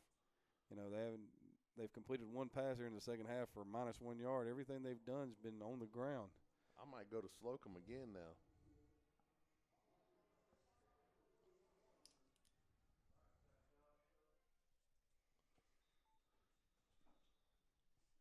Timeout, South Fulton. They have too many guys out there? I don't think so. 1st and 10. Afraid of a delay, I guess. Yeah. Because remember the last drive, they had the 3-yard loss. Then the delay put them at 2nd and 18. That kind of ruined that drive. So you're down here at the 41. This is one of those things that's right at the end of the quarter. If you've got something that you have saved, a trick of some sort, now might be the time to do it. Funky formation, reverse pass. You got to do something to jumpstart your team, get a little momentum going. That's a double-edged sword, too, because once you do something crazy like that, if it doesn't work, then you've wasted it. See, this is just my thought. I come out in doubles. I put Slocum and Anderson in the backfield together, fake the zone, and run the slam. Counter with the quarterback? Counter with the quarterback. Quarterback slam. Whoever those pulling guards, that guard and that tackle that are pulling are going to have to be ready because these cats coming off the edge right here are coming with a reckless abandon. Yeah, you're right about that. I'm just telling you. And there's motion. Jet. They got the corner. They got the edge. Oh, he breaks a couple tackles. There he goes. And he gets pulled down right there. Looks like number 18. for Muscogee was able to make the tackle. That was a 30-yard gain right there, Coach. Tyree Howard saved a touchdown right there, Coach Chapman. That was a huge play. It was nice, too. I mean, they got everything they wanted. They got the seal. They got the down block on the linebacker. And then one nice cut set it up really nicely for them. So now they're sitting there looking at their first red zone trip. And we're going to do that in the fourth quarter, Coach. That was a really good job right there, knowing when to stop stretching and start cutting.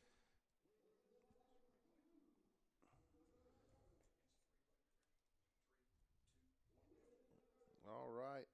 Take a couple glances here at what happened in the third quarter. Right here, this is where it starts right here. You see right here, a little extracurricular. Yeah, he caught some air right there. And he gets smashed right here on the ground. But that's going to be the first penalty in that drive, and what would end up being a total of 39 yards in penalties on an 80-yard drive. And then, of course, what capped the drive,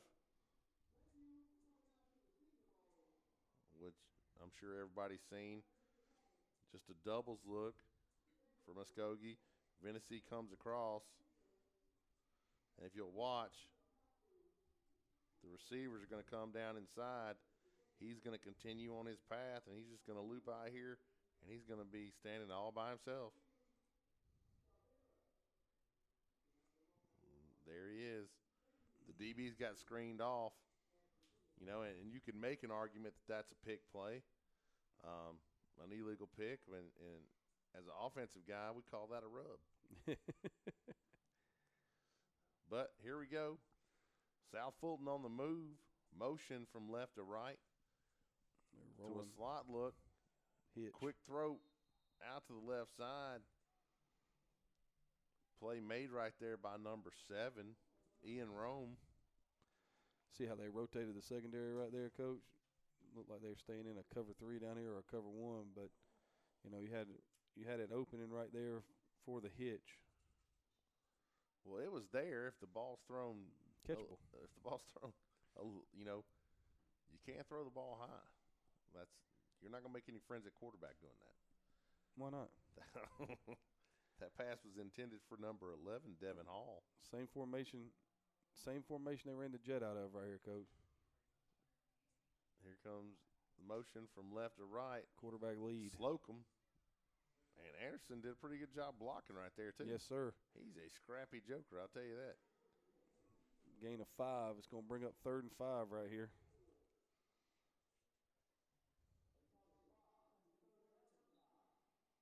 So, 3rd and 5.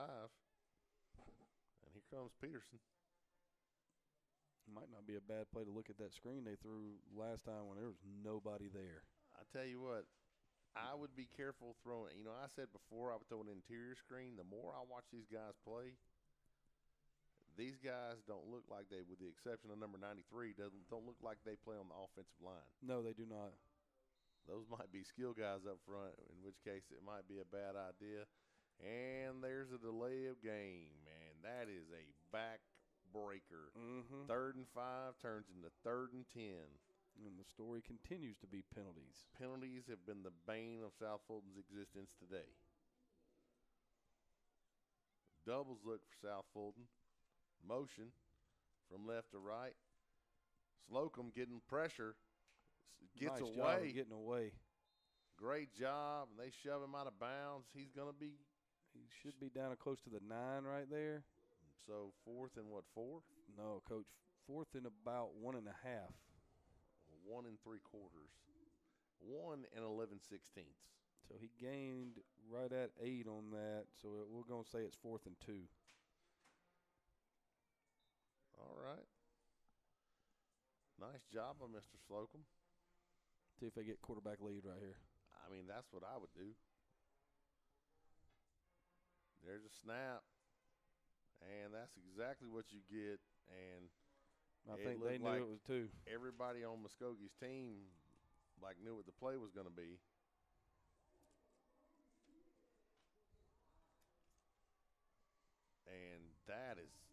that's hurtful. Yep. Like, that hurts your feelings as an offensive line coach. But that's that, that front right there. You're running into the belly of the beast. The teeth of the monster, indeed. So now that's going to give Muscogee County a chance to milk some clock from their starting at their own 10 right here.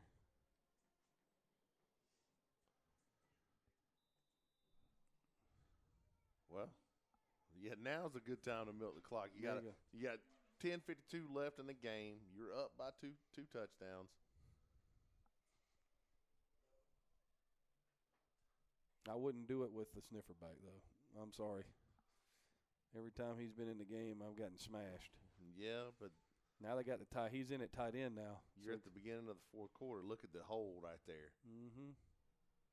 You guys go to the tight end side. Look at the size of the bubble. Mm-hmm. And what we're talking about is that gap between the defensive end and the defensive tackle on the offensive right. It's just huge. And it just begs to be run into. We appreciate everybody tuning in for the beginning of the Minority Coaches Association of Georgia Senior Bowl Classic. This first game between South Fulton and Muscogee. Don't forget to stay tuned for APS versus Clayton. There's a snap. Joyner gets the ball nice out quick play to the left side. Big time play right there by number 8. That's Jamil Williams from Hapeville Charter. Oh, that helmet looked like I can't see those numbers. Heads up play right there. Big time open field play. Thank you, number 6. If it wasn't for the people that support us. Number 6, Gary Benton. But nice open field play. What school is Gary from? Gary Benton is from Banneker. I thought it was a Westlake helmet. That's what it looked like to me. Maybe they changed. Yeah. You know, it's not beyond the kids to swap jerseys and whatnot. Quarterback lets it fly, and he trips. That was Vennessy right there. No, I don't have a problem with that right there. You're up 2 scores. The last thing you want to do is throw an interception down tight. If you throw that ball and it's picked off, it's basically a punt. If you're gonna miss long. Yes, and to the outside. So now it's going to bring up a punt with 9 minutes left to go. And, if I'm South Fulton, I'm banking on this punt being the turn in the game. I need a huge return right here. If I'm Muscogee, I'm angling this one out of bounds. I am too. And you see what they just did? They moved. They put Anderson back, moved Fleming over to try and head off anything that might be going out of bounds. Somebody's fixing to pick this up. Yep. I knew it was going to happen. Yep. In true Honey Badger fashion, that ball scooped up by number 10. And just like that, there's a flag. Got another flag? Yes. Are you kidding me? And another flag. There's another one. The yellow rain has found us here. And they're letting kind of both teams kind of migrate onto the field. And this is going to turn bad. Somebody better get control of this quick, fast, and in a hurry. Like? Good job by the coaching staffs getting out there and kind of wrangling the troops to make sure that everybody is kind of staying under wraps. That ball returned by number 10, Lazarus Anderson. It's a great name. It is. I had a joke, but I will refrain from it. Well, I appreciate that. I'm sure that they do as well. And we are going to get the offsetting penalties, Coach. So nobody is going to see, and that's fortunate for South Fulton and dumb on Muscogee's part. It is. Now South Fulton's got a short field. You look at it. You got 9 minutes. That's a lot of time. It's the same recipe for scoring that Muscogee used in the first half when they had the interception and the penalty that backed them up. They punted from their own end zone. They got a They got a very short punt, had a short field, and scored. You know, you just had a really nice drive from South Fulton, and you know they went 60 yards and didn't get anything out of it. But now they're short. You know, it's shortened up. If they bust one thing, you know, they're right there sitting on the doorstep. And then, you know, if you can score a touchdown right here and get the conversion, it makes things a little bit more interesting. Looks like Dixon back at quarterback. And Uh-oh. what we got? Timeout, Muscogee County. No, it looked like South Fulton timeout.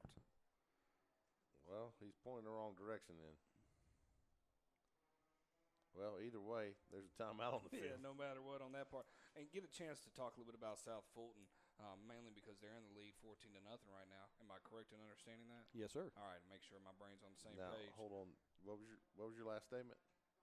What are you talking about, man? That South Fulton was winning 14-0. No, they're down 14-0. They're down 14-0. Well, And I wasn't listening to you. Yeah, you just agreed to anything that I said right there. That's Sure, why not? Yeah, all right. Hey, you're my boss. No, South Fulton definitely did not call the timeout. I thought, you know, it's my brain working in different directions. But one thing about South Fulton, as you talked about at the very beginning, that the size and where they're at, you would have thought, I mean, 4 of their teams had number 1 seeds this year. Wow.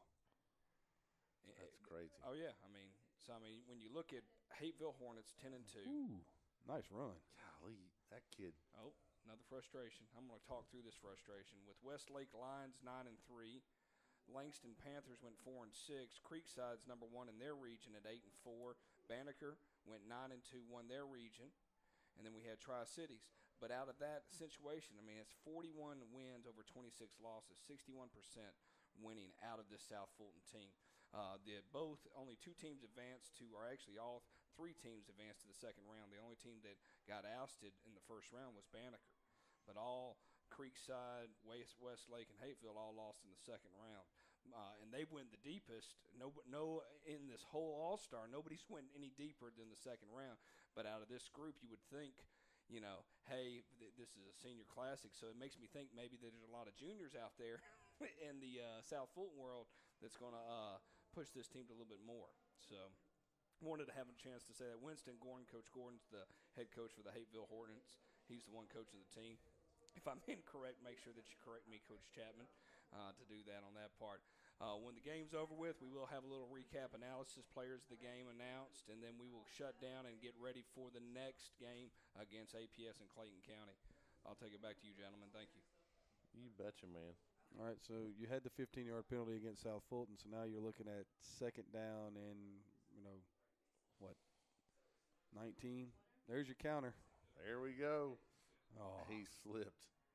He's mad right now because he was fixing to bust it in and then cut back outside, and he had a chance. yes, he was.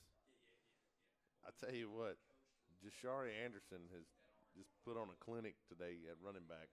But that's going to bring up 3rd and 10, Coach. That's what happens when you end up in 3rd and 25.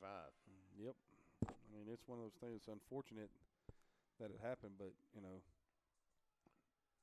Trips look for South Fulton. There's a snap.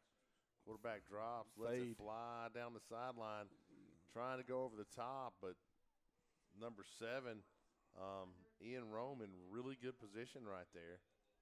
a very nice play right there. He was in phase with the guy, That whole put your shoulder in his chest and Yes, sir. run to the sideline.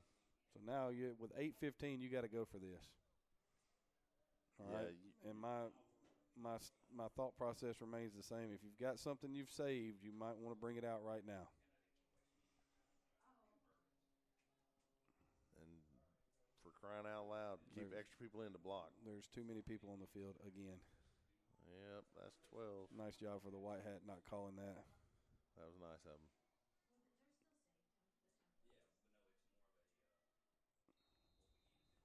Delay game. Well, he didn't have to call it, and there was going to be a delay game anyway. How many delays a game is that? That's at least 5. That's 11 penalties, Coach. So That's tough, man. it's 4th down. I guess you could look at it. If it's 4th and 10, then if you're gonna run something on 4th and 10, you're gonna run the same thing on 4th and 15, probably. There's a snap. Dixon rolling to his right. Has a man, lets it fly, but he's short of the sticks. He's going to come up 2 yards short. 13-yard completion. So that penalty, think about it. 5 yards just cost you, the delay game just cost you the first down. Yep. And now with 8:07 left, Muscogee County takes over at their own 35-yard line. It starts to get bleak. Yes. And now we're going to see if this thing can stay on the rails or not, because the frustration has already shown through numerous times. Yeah, that's always one of the things. You hope that cooler heads prevail, but, you know, they are kids. And kids don't always make the best decisions. Heck, adults don't always make the best decisions, go. You spot on right there, buddy. I've done several things I'm not proud of. I know that. Quick give around the right side, and a stingy South Fulton defense says, no, sir. Loss of 5, wow. It looked like number 44 right there came through, DeAndre Moss. Moss was one of those players they told us to look for. DeAndre Moss out of Langston Hughes. Before the game. But Trey Lee was not going anywhere. But at this point, you know, if you're Muscogee County, you're just thinking run, clock, run. Mm-hmm. Doubles look for Muscogee. Quarterback rolls to the right and about gets his head ripped off. Gained a yard right there. Donovan Carter on the carry. Brought down by number 10, Lazarus Anderson. It's going to bring up 3rd down. 3rd down and 15. So, you know, that's the thing. You had a chance to come out and just grind the clock, but you get behind the sticks, and, man, it's hard to be conservative and play from behind the sticks. If you pick this up, though, but the next time they touch the ball, it's going to be under 5 minutes. You better hurry and line up.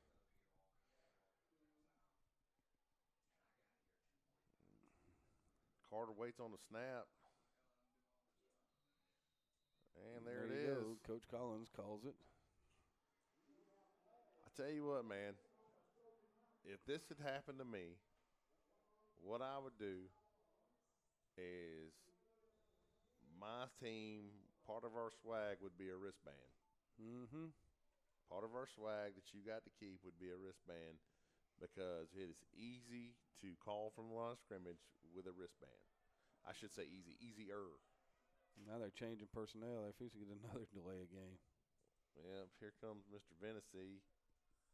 And here comes the go route down here to him on the short side. looks like Fred Davison at running back. There's a snap. Carter drops. Oh, no. And there he goes down the sideline. That is exactly what the doctor ordered. It's a touchdown right there. That's number 32, Calvin White from Hapeville. And so what looked very bleak took a quick turn. Just like that, it's a 7-point game with 6:25 left in the fourth quarter. 32-yard interception return for a touchdown right there. Man, that was nice.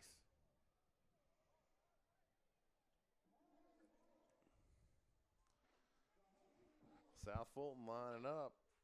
Are they going for 2 right here, Coach? I don't see why you would. Yeah.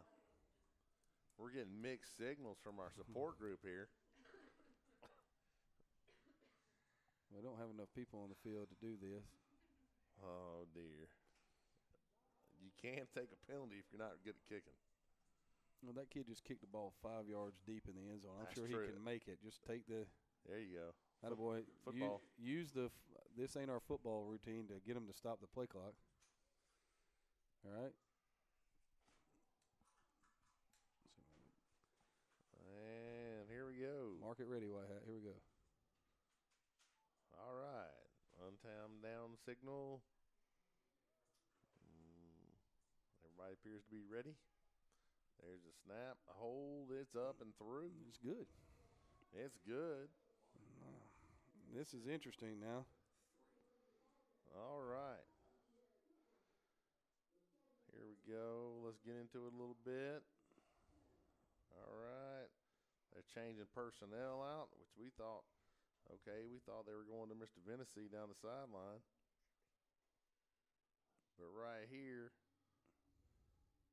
if you notice, this gentleman right here, he kind of has an idea of what's fixing to happen. He is not fooled. And it looked like the receiver was confused about what he had. Either that or the quarterback threw a stop and he ran the wheel. And then there he goes down the sideline and just gets in. And that was exactly what South Fulton needed right there. They needed something to go their way. And I tell you what, the last time we were here, I said something. I said this game is over. And then we were looking at overtime. Well, don't say that today, all right? Somebody, who was it, was down 23-7 and just came storming back. Hammered. Speaking of storming, that kick just got – oh, no. Wow. That was – you couldn't have planned that better. Oh, and man. just like that, okay, it's all coming up. It's all coming up South Fulton right here. I tell you what, the kicker thumped that one, but it hit right on the, half-yard line and then bounced back out of the end zone, wow. forcing a return out of Muscogee. And now Muscogee's on their own 8-yard line. I tell you what, if the defense can come up with a couple of plays right here, South Fulton is going to get on the board, and we're going to have us a barn burner here. Yep. It has turned around in one – just, it's an amazing thing how it happened, but it turned around real fast. I'm here to tell you, I guard number 10, Mr. Vennessy. I'm not going to let him catch the ball. There's a snap. Joyner rolls. No. And Mr. Vennessy was open for just a second, but good pressure up front by the South Fulton D-line. I thought he was about to make the mistake of trying to run backwards into the end zone and give up 2 more points. Yeah, that wouldn't have been good. But now we're at 6:15, and the game has completely changed. We've played this entire game down here on the South Fulton into the field in the fourth quarter. Joyner in the gun. There's a snap. Hello. Oh, good gravy. It's that man that's again. That's going to be close. That's going to be close. Number 33, Torian Spencer from Langston. Hold on now. Why are they spotting the ball right there? Wow. No. Are you kidding me? You got to be. He ran backwards. Wow. That's oh, my spot. goodness. Apparently there was a deal on the crack today. My goodness. Wow. My good gravy, man. That's a horrible spot. Here comes the pressure. Quick throw out to number 6. He's going to be close. Is that 6 or 8? Number 8. Number 8. Thanks. That's Orlando Posey. And that was a gain of 9, but it's going to bring up 4th down and 3. Yeah, you got to punt this. Yes, you do. I cannot believe the spot, though. What play was that? Was that play 91? Mm-mm. That's, my goodness. That was horrendous. Because the kid turned and ran backwards. Now, he stopped and tried to turn around at the 1-yard line. Yeah. But that's where the ball should have been. That was almost a safety, and they spotted it back at the 8. Now we're coming with the 5th punt. Whoa. Man, there's the kick. That's a nice high punt. He'll bounce back, though. Good job right there fielding the ball by number 37 from Muscogee, Ends up being John Tucker. 29-yard punt. And now South Fulton with 4:29 to go is going to start at their own 45. I mean, this is what you hope for when you're in an evenly matched game. This is what you hope for. You hope that you have a chance to get it done. And here's your opportunity. To be down 14-0 at the start of the fourth quarter and to be able to come down and now have a chance to tie it up. Dixon at quarterback trips to the field, Single receiver to the boundary. Anderson in the backfield. There's a snap. Looks like Screen. a screen. Anderson's out in space. He's got some help. He is churning. Hello. That guy, you know who he reminds me of running like that? Do you remember Les Pullen? I do. Kind of previews our next game. Les was a really good running back at Riverdale way back when. When he was beating us to death. Yeah. This game right here has been super exciting. South Fulton versus Muscogee, but I expect nothing less than this for the Atlanta Public Schools versus Clayton County game, which will immediately follow this game. Pretty good collection of athletes we got out here. You can't do that. He was That's on the ball. illegal. He was on the ball. And there's no flag. Run by Dixon right there. He's going to be pretty close to a first down. He got the first down. Little extracurriculars right there. It's come some of those defensive linemen kind of mixing it up for Muscogee. You know, what they've done in the second half to kind of help out is they've ran the quarterback to give themselves an extra blocker. Well, that's always a good idea if you have that luxury. Well, these guys from South Fulton, these quarterbacks can all move. There comes APS now running back through the back of the end zone. There's the motion from left Slant. to right. There it goes, and it's caught. Number 13. Ball caught by number 13, Trayvon Freeman from Creekside. Big throw and catch right there. 2:56, and it's a first down at the 20. So we're in the red zone, Coach, and 250 counting. you couldn't have wanted more than this when you signed up to do it. I tell you what, if Muscogee won, but you know this is here just like it is for South Fulton. It's there for Muscogee. Get a stop, and that's the game. There's a snap. Give on the jet. Hey, guess who? God bless America. Guess who? That's number 98.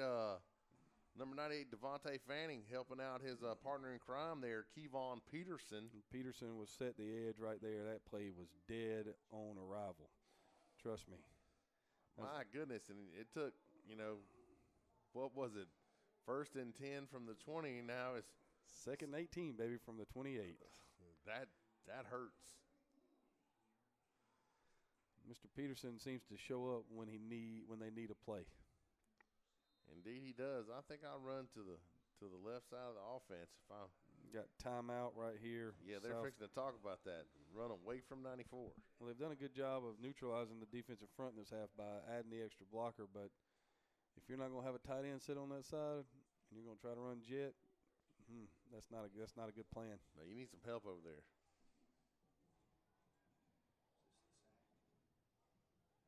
Should be.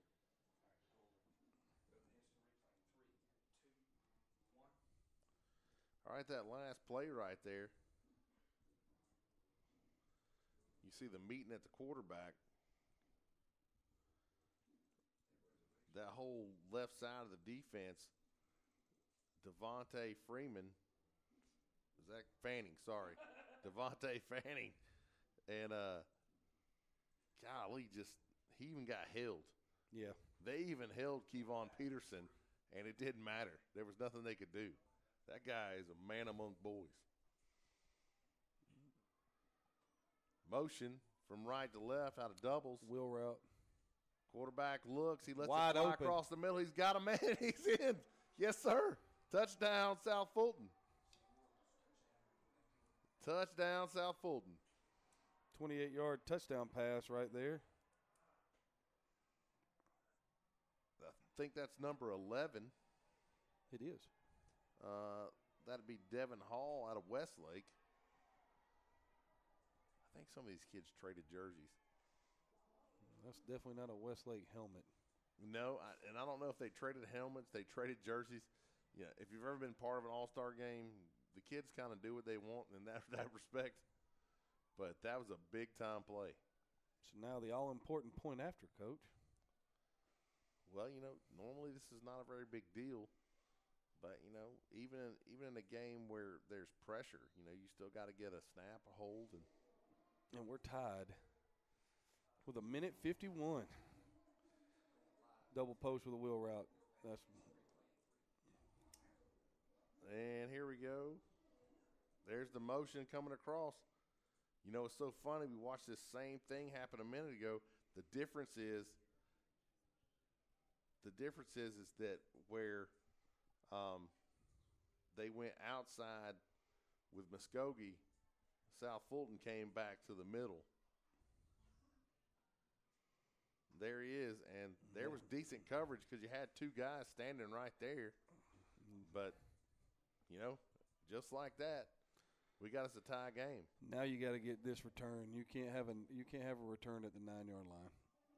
Well, the problem is you're not going to get a chance to return. Well, he dropped one at the half-yard line. So I tell you what, if I could teach a kicker to do that every time, we do it every time. We do it every time. Drop it at the 1-yard line and let it bounce backwards.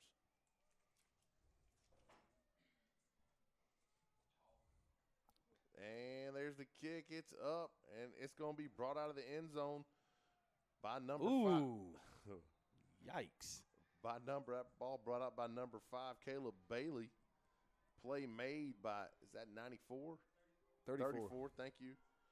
34, that's Rashad Wallace out of Langston Hughes. With a Westlake helmet on. Again, maybe I should stop talking about who the school is and just talk about what the player's name is. You know, right here, I'm looking for any kind of double move out of Mr. Vennessy. But despite the big D-line play, the offensive line gave some time on that last one. Oh, yeah. Because the quarterback was able to sit there and kind of survey the field and then come back. Joyner sacked. That is the first sack of the game for South Fulton.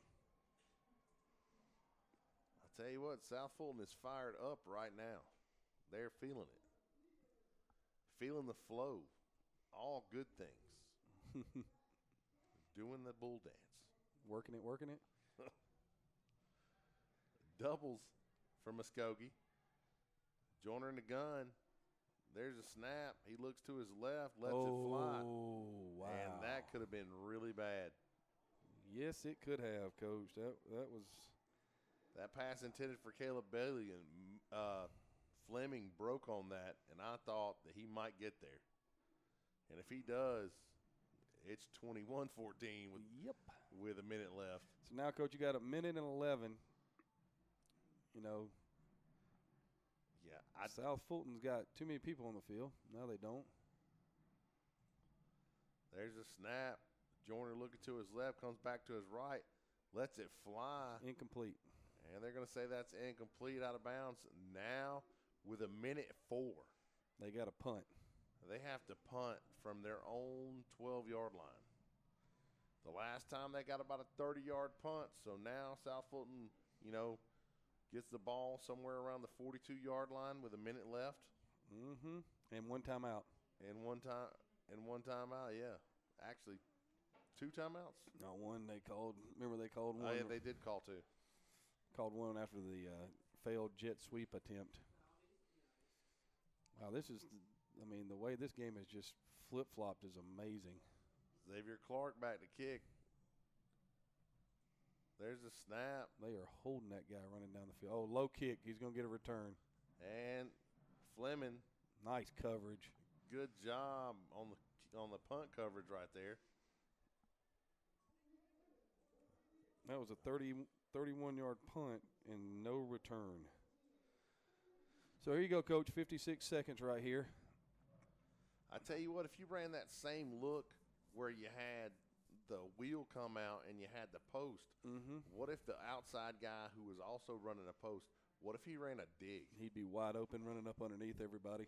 That's what I'm thinking. My biggest fear right here as a play caller would be this.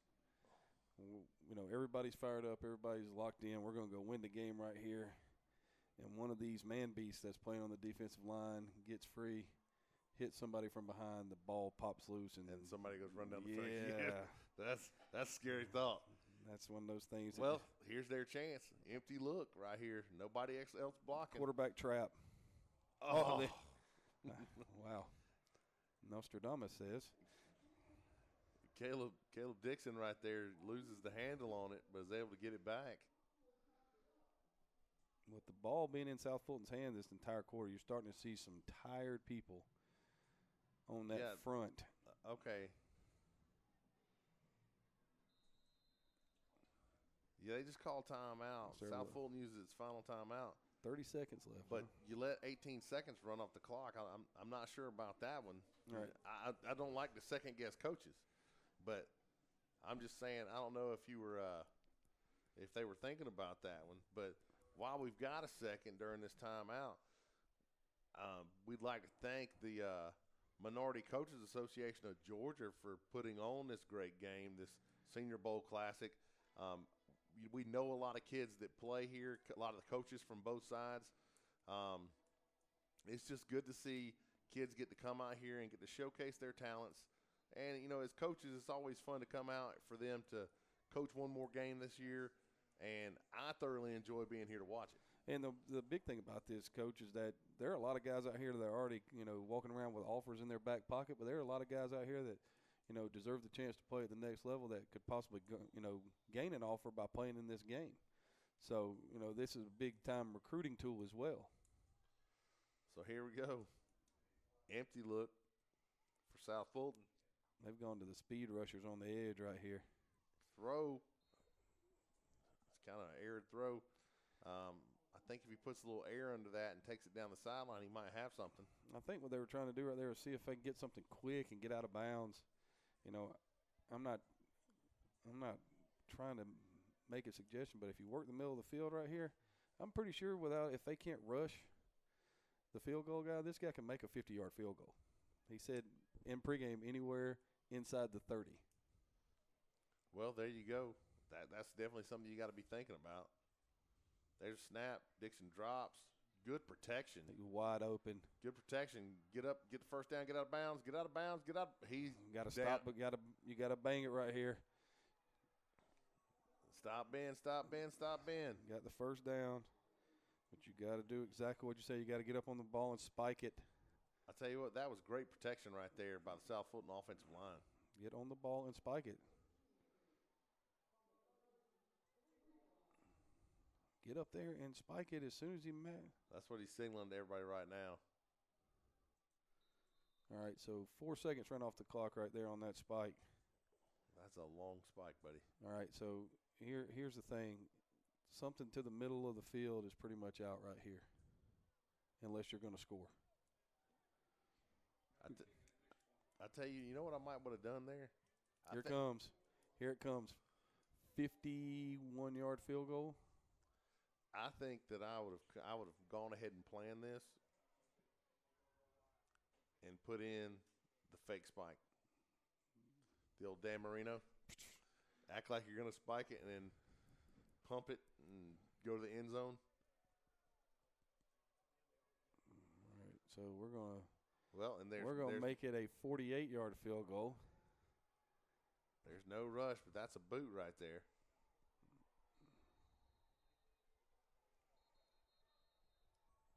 Oh. What's the penalty? Oh, no. Delay.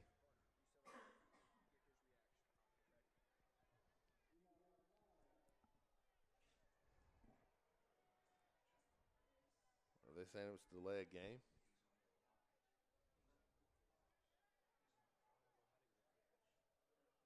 Oh, they didn't call it.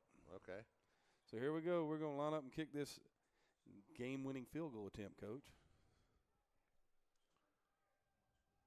All right, there's a snap, hold. Uh-oh. No good. Man, that was close. I had the distance. What was that, just wide right? Yes. Well, looks like we're going to overtime, folks. They said there's 9 seconds left. Nobody started the clock. The clock only ran 1 second off. Well, it was a really fast kick. Yes, that is the truth. Don't forget to stay tuned. Stay with us for the Atlanta Public Schools versus Clayton County game, which is coming up right after this one. Should be quite a game as well. really good evenly matched game so far this game, obviously. You don't say, huh? Yeah. For those of you that can't compare numbers. Yeah, the ball doesn't – you don't get to start up there, big guy. You got to go where there's a field goal attempt. It goes back to the 20. Yeah, it's high school rules.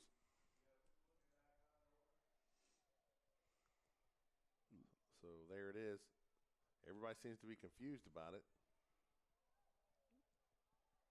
Must not be a lot of field goals kicked in Muscogee County. Not everybody has a 4-star kicker like we do, Coach. Well, so you get lucky sometimes. All right, here we go. Trip set for Muscogee. I cannot believe they're throwing the ball. Joyner drops. Looking across the middle. That ball dropped. Pass intended for number 22, Corey Calhoun. And it wasn't defended. It was just dropped. I think they were getting ready to start the lateral game. I don't know why you do that in a tie game unless it's going to end in a tie. Well, I didn't ask about overtime before the game started. And I guess we'll find out shortly if there is going to be overtime. Although it's not a region game. Quick give right there around the left side. He gets the edge. Is fighting for everything he's worth. Nice carry right there by Fred Davis from Muscogee. Brought down by a host of South Fultonites. South Fultonites. Well, you think about, calling the team name. Let's see, we got Coach Silveri coming out to the middle of the field right here. Find out if we're going to play some overtime or not. So we're waiting to see here. Now, I know in the past they've done overtime. It looks like they're going to do it because here comes the coin flip. There we go. For those of you who don't know the rules for high school overtime, both team gets the ball on the 15. Is that correct? I think that's right. I think you can get one first down. You can get one first down. After the second OT, you have to go for 2, if I'm not mistaken. That is correct. So it is an abbreviated form of the college overtime. Whereas in college you get it at the 25. There's the toss. Looks like South Fulton has won the toss. I would imagine they're going to elect to go on defense first. I would. And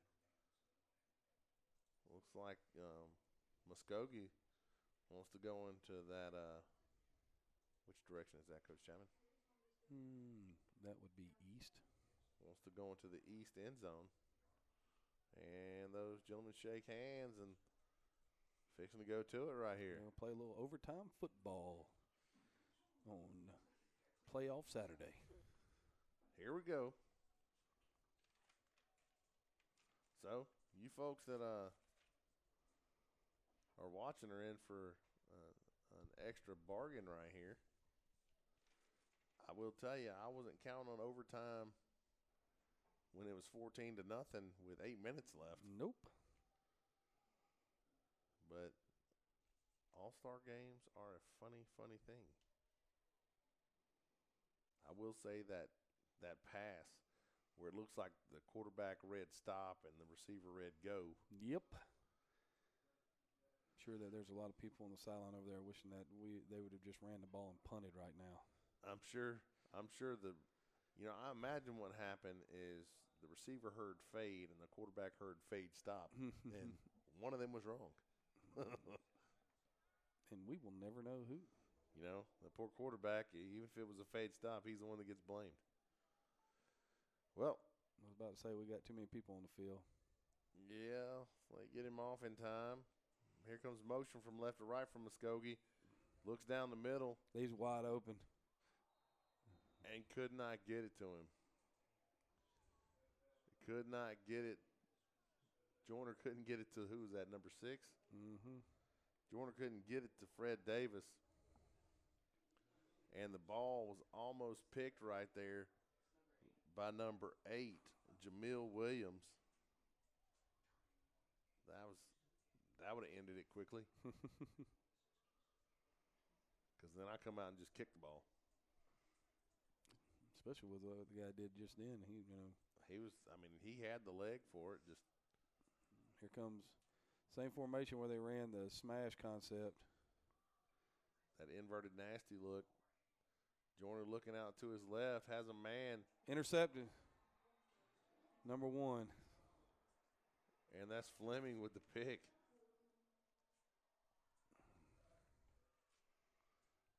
You know, his coaches said this is a guy to watch. Yes, they did. And going to East Carolina. When the game is on the line, you got to know where to go. So, it'll be interesting to see if South Fulton just runs the ball a couple times, centers it up, and tries to kick the game-winning field goal, or if they're actually going to take some shots at the end zone. They're going to kick the game-winning field goal right now, Coach.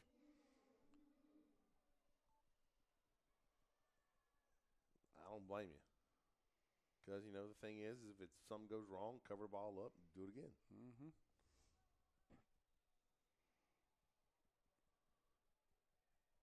Here we go. What number is that kicker right there?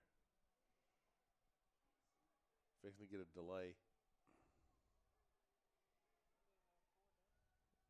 All right. Fleming to hold. There's a snap. They blocked it. They didn't rush. He didn't get the ball up enough. He hit the ball too high. For those of you unfamiliar with kicking the ball, if you strike the ball from the center up, what happens is you get a driving kick that kind of has kind of a low trajectory.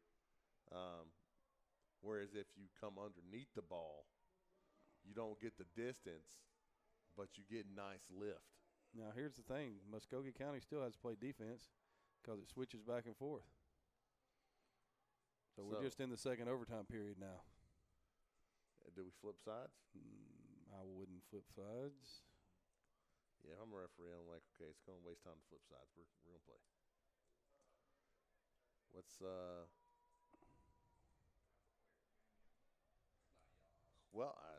It's hard to do a player of the game when the game's still going. You know what I'm saying? Especially right now when somebody may make a play in this overtime period where, they become the player of the game. If they hit the field goal right there. It's not the moment, it's the body of work.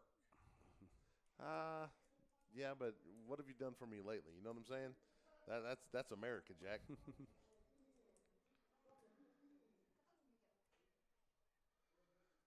All right, here we go. Doubles look for South Fulton. Caleb Dixon in the gun. There's a snap. Quick give of the gut. He's got some room.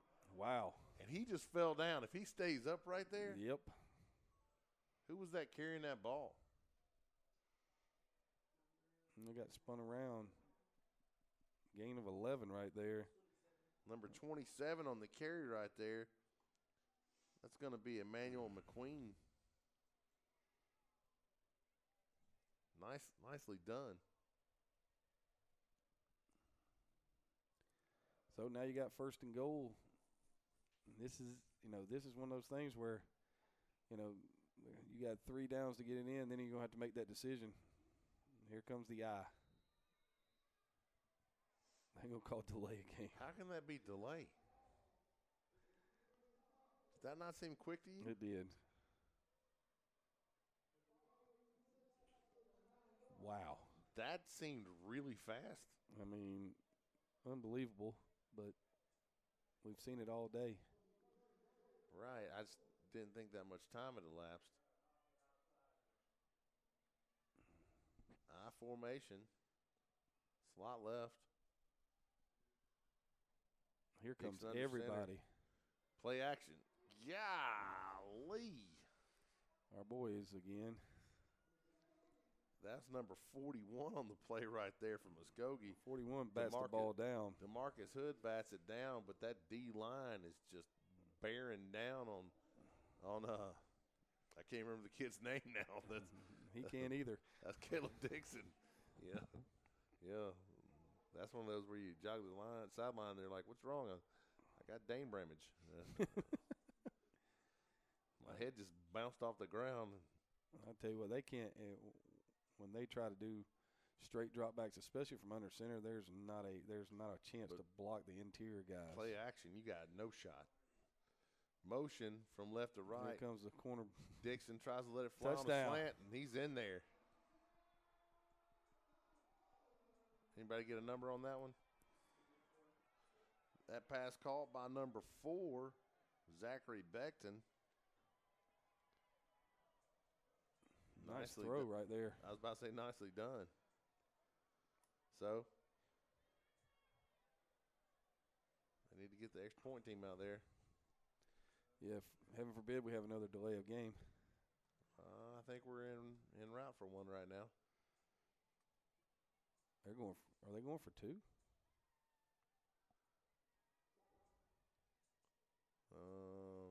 Okay, timeout. Come on, coach. Timeout. Timeout. There's no way you get this off. Timeout. There it is. Oh, my goodness. And for those who don't know, you get a timeout in each overtime period. I understand wanting to save your timeout for defense. I get that. However, when you decided you're going to go for 2, you can't take a delay. So I wonder if they told them you can't kick it in the second overtime. Well, that's probably a good point. That would explain. But it seems like if there was that confusion, quarterback rolls to his right. Mighty. He just got sandwiched. And that's our boy again, Peterson. Yep. Kevontae Peterson. Kevon, sorry. All right. If we had a stats for sacks and pressures, we wouldn't have enough room to put it on the play sheet. No, they've been just breathing down their neck the whole time. And so now it's 20-14, and Muscogee County, who has done absolutely nothing on offense since 2 minutes to go in the third quarter, has now got to pull themselves up and score right here, or it's going to be a very disappointing trip back south for those gentlemen. This is one of those where this game would keep me up at night. Yes, they're not covering the slot. There's a snap, and they give it. You pull that ball and throw it to that guy that would have been all by himself walking into the end zone. Yep. Gain of 4, though, so you kept yourself ahead of the sticks right here. Who was that that's by himself out there? Is that number 8? Yes. Orlando Posey is, going, I was going to walk into the end zone. Yep, just give it to me. Just throw me the ball. And they still aren't covering the slot up there. And I guess they bumped that guy out the edge of the box. Yeah. There it is. Man, inside zone. First down. That carried by number 6, Fred Davis. Here we go. Man. Muscogee on the march. Yikes. It's going to be a loss of, 2? 2. Nice play by the interior of South Fulton right there. Now, somewhere, somehow, number 10's got to show up right here. Mr. Vennessy. Please. He needs to be singled up and see if they want to cover him with one person. Maybe give a token fake. There you go.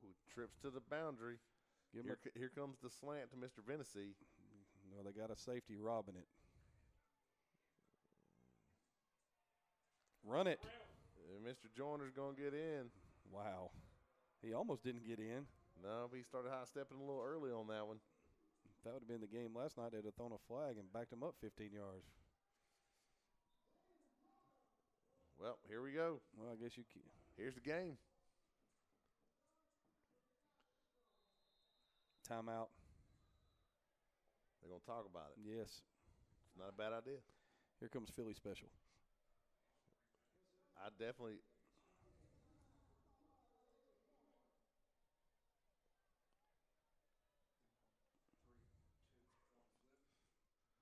all right.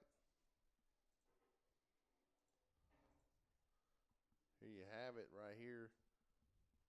Just to give up the gut right there. He doesn't go down. I guess we're setting up the last touchdown. No, I didn't hit record. Okay. Hey, folks. We got kind of engrossed in the game here. So we missed out on that last touchdown. But we'll be happy to tell you all about it. What happened was everybody was worried about number 10. Yeah. And then they ran the back out in the flat. So Fantasy runs the slant. They swing the back. And so everybody's concerned with the two of them. The back goes ahead and floats into the end zone like a wheel. And Mr. Joyner just walks in. Yeah, because they had people making sure number 10 was not about to touch the football. And so here we go. You got a doubles look, like a little stack. Okay, they're going to try to get Fantasy out over here on the left side. No, they bring him in motion from left to right. Quarterback drops, looks, throws, and that ball is trapped. It's 20-20. Third overtime. Here we go, folks. Muscogee County will be right back on offense. All right. Here we go. Sometimes you have one of those games that's so exciting it will not end. It just goes on and on and on. Yep. All right, so Muscogee County is back at the 15-yard line. Hey, don't forget, right after this game here between South Fulton and Muscogee County, the Atlanta Public Schools versus Clayton County game will begin. Both teams getting the longest stretching period in the history of the world because they both came out with about 5 minutes left in the fourth quarter thinking they were going to need to be coming on out pretty soon to warm up. Little did they know they were going to be part of an all-time record high school game. There it is. But it's been a great day here at the Minority Coaches Association of Georgia Senior Bowl Classic. Already an amazing day going into our third overtime here with Muscogee County versus South Fulton. Motion from left to right, the give on the zone up the gut off the jet. Picked up what looks to be about 4 yards. That carried by Fred Davis. Going back to the spread look right here. Here comes our Orlando. I wonder if they're going to cover him this time.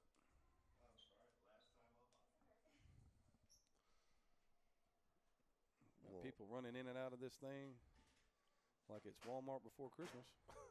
The trips set to the right side. Joyner drops. Whip route. Oh, nice play. Oh, big time play. Ball deflected right there by number 34. Yeah, I think so. That's what I'm rolling with anyway. Rashad Wallace. Because the whip route was there, and Mr. Vennessy is rather elusive. So now you got to figure some things out right here. You got third down and about 7. You know, kicking game probably is not your strongest point. No. And this is a pretty big moment in the game. There's a snap. Jordan drops. He decides to take off. Oh. First down. Did he get it? I think so. He's close. They're going to give it to him. Okay. That's a first down, Muscogee County. Good job by Mr. Joyner right there getting what he could get. 7-yard gain. You know, that's just a heads-up play. Right now they're worried about somebody catching a touchdown. They're forgetting the guy with the ball. Who's also quite a pretty good athlete. Yeah, he's done a nice job of orchestrating this thing. Doubles. There's a snap. Touchdown. Give right up the gut. And that was uh-oh. Okay. And now we have a penalty. I don't know what this penalty, who it's going to be on. There's another one. This is not going to be good. Muscogee County gets in. That was Fred Davis on the carry who just plowed his way into the end zone. I'm not sure who the penalty was on. It's kind of hard to see. It was kind of a jumble of folks down in there. The bad part about this is if it's on Muscogee County, you're fixing to have a 2-point conversion drive from the 18 It is a touchdown. I think with the 2 flags, I think it's probably going to be offsetting. Let's hope. But it's such a shame if you're Muscogee County. If it was on South Fulton. You'd be going from the 1 yard line right here. Well, how does overtime work? Could you not take it on the try? That's what I'm saying. You could choose to back them up, make them start at the 30.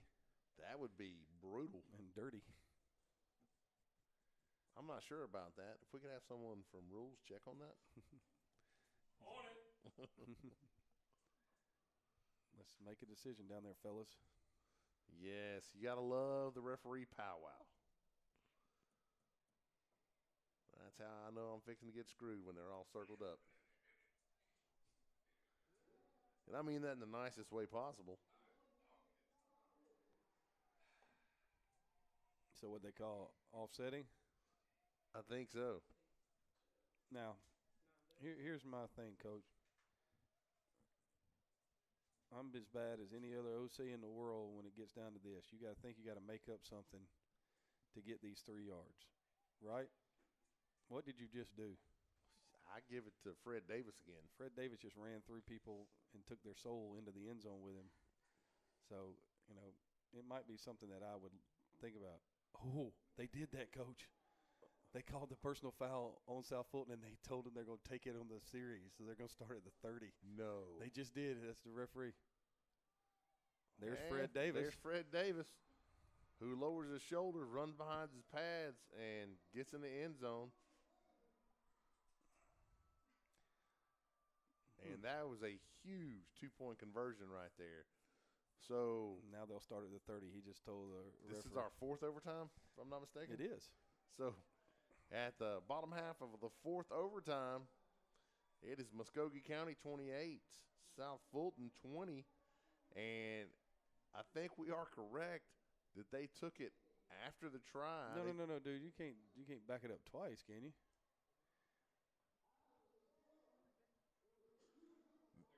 Two personal fouls. Wow. Jeez Louise. That is a dagger in the heart. Somebody told this guy make the game over. Now, the good news is they can get first downs. You can get first downs, but you've got to put together a drive now. Yep.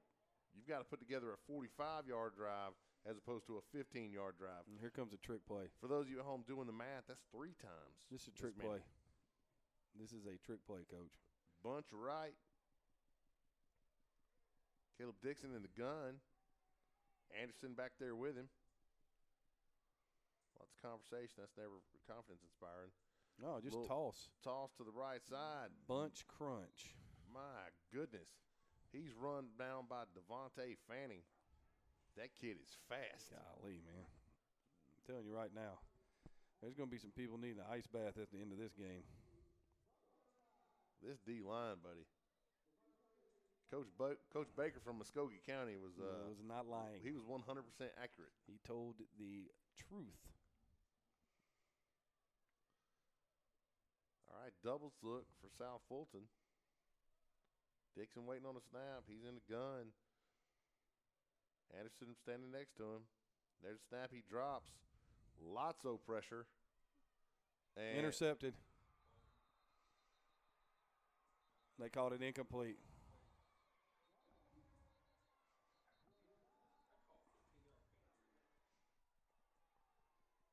Yep, it should be. Everybody on the sideline ran on the field. That could be a penalty. Well, there are some things you shouldn't throw a penalty on. Now, if I were on the South Fulton sideline, I'd be like, their whole team's out there. Yep, I would be too. 3rd down right here, though. If I'm on the Muscogee sideline, I'm going, come on, man, their kids are celebrating. Perspective. It is. They're still trying. He's still trying to argue his point down here that he got his feet down. Here comes Anthony Bonner playing. He's at left defensive end.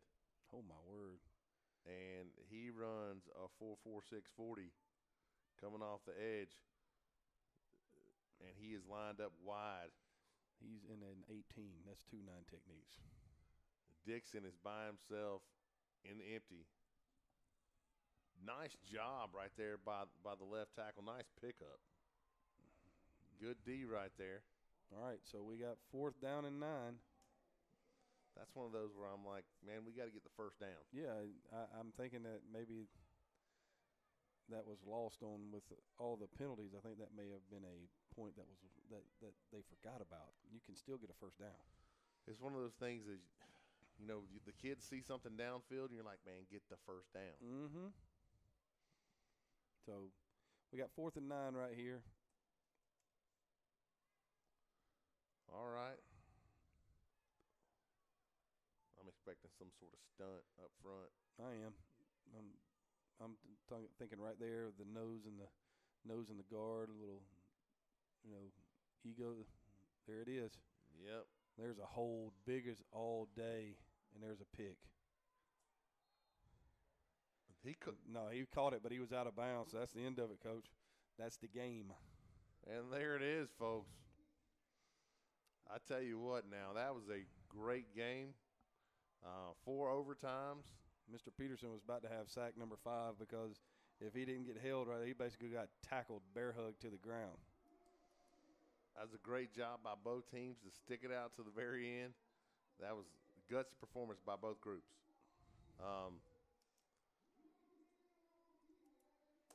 Now, if it's me, If it's you, what? What are we doing? Player of the game, Player right? of the game. Normally player of the game. You had Vennessy, who had 2 touchdowns. Yes. You had Fred Davis, who came up big at the end of the game. Yes. I still say Kevon Peterson is my player of the game. Mine too. And so What number was Kevon? 94. Okay, that was something you could have handed me at 5-minute mark. Dan, Mister, I was waiting for something. You could have at least give me something. But congratulations, Kevon, for being the Score Sports Player of the Game, number 94. What school was he from? Hardaway. With the head coach running that. That was a great game overall, 28-20, 3 or 4 overtimes. I counted 3, but y'all said 4. I'm going to go with y'all on the 4 overtimes.